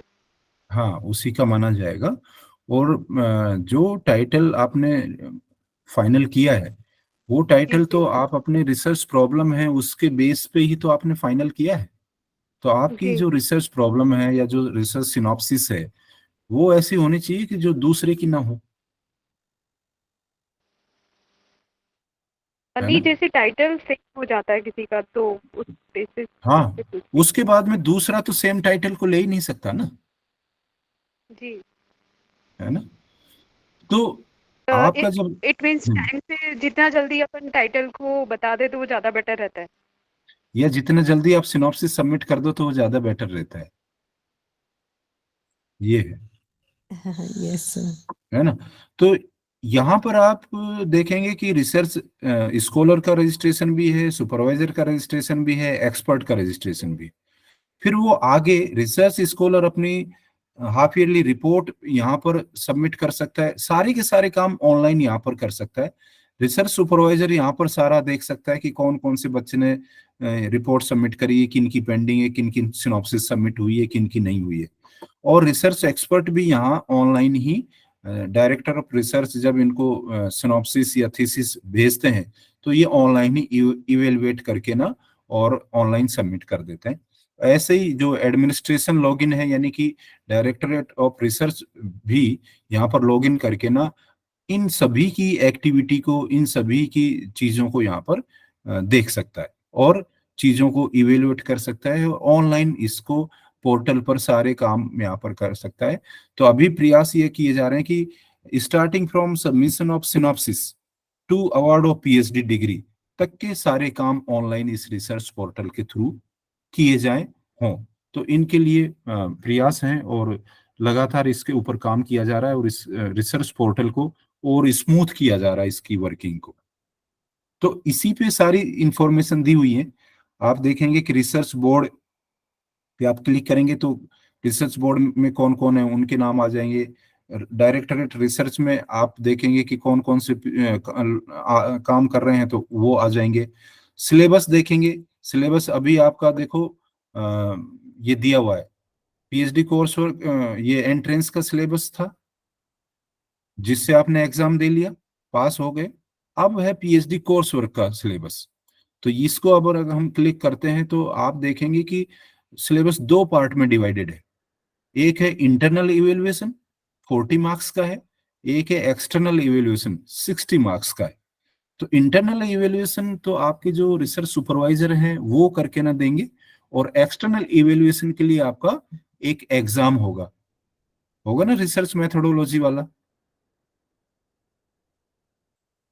तो वो आपका 60 मार्क्स का है और इसमें पासिंग मार्क्स कितने हैं 55%, यानी 33 मार्क्स लाना इसमें जरूरी है। और जो आपका इंटरनल है वो आपका ये है जिसमें आपके जो रिसर्च सुपरवाइजर हैं वो इस 40 मार्क्स में आपके मार्क्स भर के देंगे कि आपने test for tools and techniques field survey जो अगर किया तो 10 मार्क्स का है और उसमें आपको कितने मार्क्स मिले। आपने लिटरेचर सर्वे किया वो कैसा किया है उसके 15 मार्क्स हैं। आपने सेमिनार प्रेजेंटेशन किया या नहीं किया है उसके 15 मार्क्स हैं। तो ये आपको आपके रिसर्च सुपरवाइजर देंगे और वो किन को सबमिट करेंगे, डायरेक्टरेट ऑफ रिसर्च को वो सबमिट करेंगे सीधे, है ना, आपका नाम लिखते हुए सीधे डायरेक्टरेट ऑफ रिसर्च को सबमिट करेंगे। तो इसमें आपको 22 मार्क्स लाना जरूरी है मिनिमम और इसमें 35 मार्क्स लाना जरूरी है। तो टोटल कितने हो गए 55 मार्क्स आना आपके इस पीएचडी कोर्स वर्क में जरूरी है, तब आप इसमें पास हो पाओगे। फिर वापस से हम होम पर आते हैं तो देखते हैं कि फी स्ट्रक्चर यहाँ पर दी हुई है। तो ये कंप्लीट फी स्ट्रक्चर है ना, कहाँ कहाँ से एंट्रेंस फॉर पीएचडी के लिए, फिर कोर्स वर्क के लिए आपने जमा करा दी होगी। फैकल्टी वाइज साइंस के लिए 8,000 है, social science other than science 6,000 है। फिर रजिस्ट्रेशन फॉर्म के हैं, फिर रजिस्ट्रेशन फी 5,000 है। फिर प्री रजिस्ट्रेशन और थीसिस सबमिशन 10,000 है।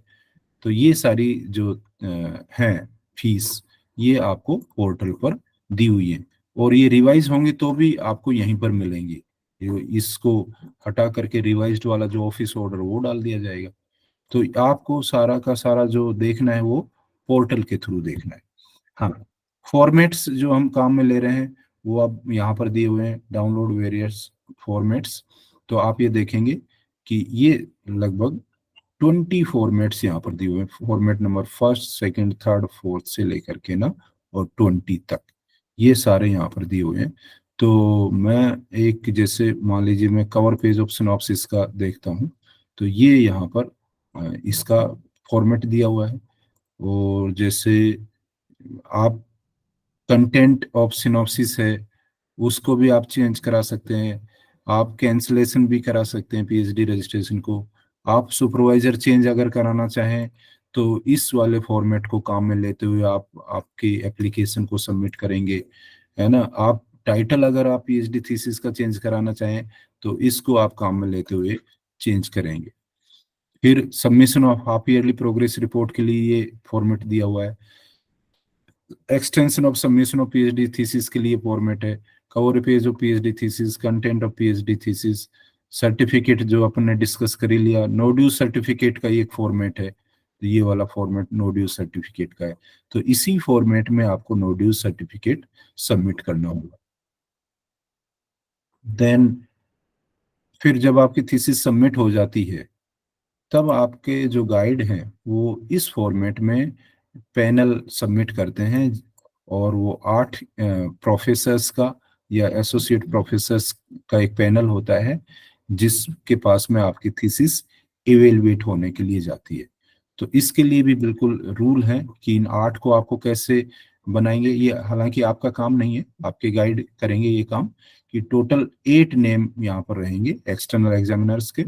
और वो जो एक्सटर्नल एग्जामिनर्स हैं वो किस तरह से हों, यूनिवर्सिटी प्रोफेसर्स हो सकते हैं, एसोसिएट प्रोफेसर्स हो सकते हैं, who is actively engaged in the research.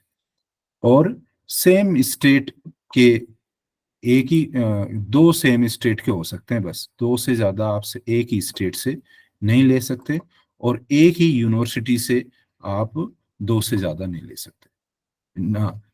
2 different name of from 2 different university, यानी एक यूनिवर्सिटी से एक ही नाम आप इसमें इंक्लूड कर सकते हैं, और एक ही स्टेट से 2 नाम हो सकते हैं। तो इस तरह से आप 8 यूनिवर्सिटी से और 4 स्टेट से 8 नाम दे सकते हैं यहाँ पर, है ना। तो 4 hard and 1 soft copy of PhD thesis summary shall be submitted along with panel, है ना। तो आपको जब ये पैनल सबमिट करना होगा गाइड को, तो क्या करना होगा, पीएचडी थीसिस की समरी इसके साथ में सबमिट करनी होगी। कितनी कॉपीज में? 4 कॉपीज में, और 1 सॉफ्ट कॉपी में, उसके साथ में ये पैनल सबमिट करना होगा।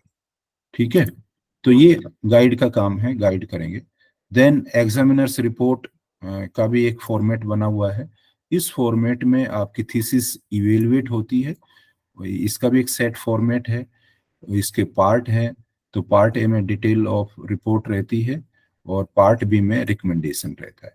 तो रिकमेंडेशन में ये है कि आपकी थीसिस एक्सेप्ट की जा रही है विदाउट एनी चेंज, एक्सेप्ट की जा रही है सम माइनर चेंज, रिवाइज की जा रही है, या रीसबमिट की जा रही है, या रिजेक्ट की जा रही है। ये सारे रिकमेंडेशंस आते हैं एग्जामिनर्स की तरफ से।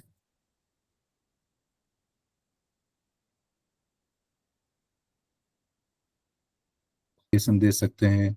फिर ये application PhD preparation of PhD degree जो अपन ने डिस्कस किया, आपको प्रोविजनल पीएचडी डिग्री मिलेगी उसके लिए। और देन ये चेकलिस्ट अपन ने डिस्कस किया। And then approval, application for approval of research supervisor. Research supervisor के अप्रूवल के लिए भी एक एप्लीकेशन यहाँ पर डाली हुई है, जिसको जो सुपरवाइजर हैं वो सबमिट करते हैं यूनिवर्सिटी में, और उसके बाद उनका अप्रूवल होता है। तो ये एक रिसर्च पोर्टल के बारे में थोड़ी सी जानकारी होगी। सर, अगर किसी का पीएचडी वाइवा हो रहा है, वो एट प्रेजेंट नहीं है वहां पर, तो क्या उसका बाद में हो सकता है? हाँ बिल्कुल, ग्रीवेंस वाले में जो आपका है। बिल्कुल बिल्कुल। और आजकल तो ये भी फैसिलिटी हो गई ना कि अगर वो प्रेजेंट नहीं है तो ऑनलाइन हो जाएगा अच्छा, वो। ऑनलाइन भी हो जाता है? बिल्कुल, अच्छा सर। है ना। अब अच्छा तो सर, डिले होता है उसके लिए कोई चार्ज, फाइन वगैरह भी लगता है क्या? फाइन वगैरह तो नहीं है। आपका जो अगर टाइम पीरियड आपका दिया हुआ है, जैसे 6 ईयर है और उससे जी ज्यादा सर। डिले होता है, तो आपको री रजिस्ट्रेशन कराना पड़ेगा, या आपकी परमिशन लेनी पड़ेगी एक्सटेंशन के लिए। अच्छा अच्छा और उस अच्छा। एक्सटेंशन में जो चार्जेस लगेंगे वो आपके लगेंगे फिर। Okay sir, okay, thank you sir. तो this is about preparation and submission, presentation and upload of the thesis. अब आपको कोई क्वेश्चन हो, कोई डाउट हो तो आप पूछें। सर बहुत अच्छा लगा, ऐसे लगा हमारी थीसिस ऑलमोस्ट प्रिपेयर हो गई है। हाँ, हो गया ना। एक्सक्यूज मी सर, सर सच एक- में आपने हाँ, बहुत अच्छी क्लास थी सर। मतलब बिल्कुल ऐसे एक flash step by step flashback समझाया में ना, तो चले बहुत गए कि अच्छा हाँ लगा। भाई हमारी तो थीसिस लिखी जा रही है बस। सर आज की पीपीटी हमें मिल जाए। बिल्कुल, मैं शेयर कर दूंगा। पहले वाली मिल गई ना? हाँ जी सर। तो ये भी मैं शेयर सर क्योंकि ये बहुत हेल्पफुल रहेगी आज वाली। बिल्कुल मैं शेयर कर दूंगा इसे सर PDF। जी सर, आप अपना कांटेक्ट नंबर भी शेयर करिएगा। सर बहुत अच्छी क्लास थी आज। Thank you so much Thank you, sir. मेरा 9 for thank you so much sir. Thank you sir. Thank you sir.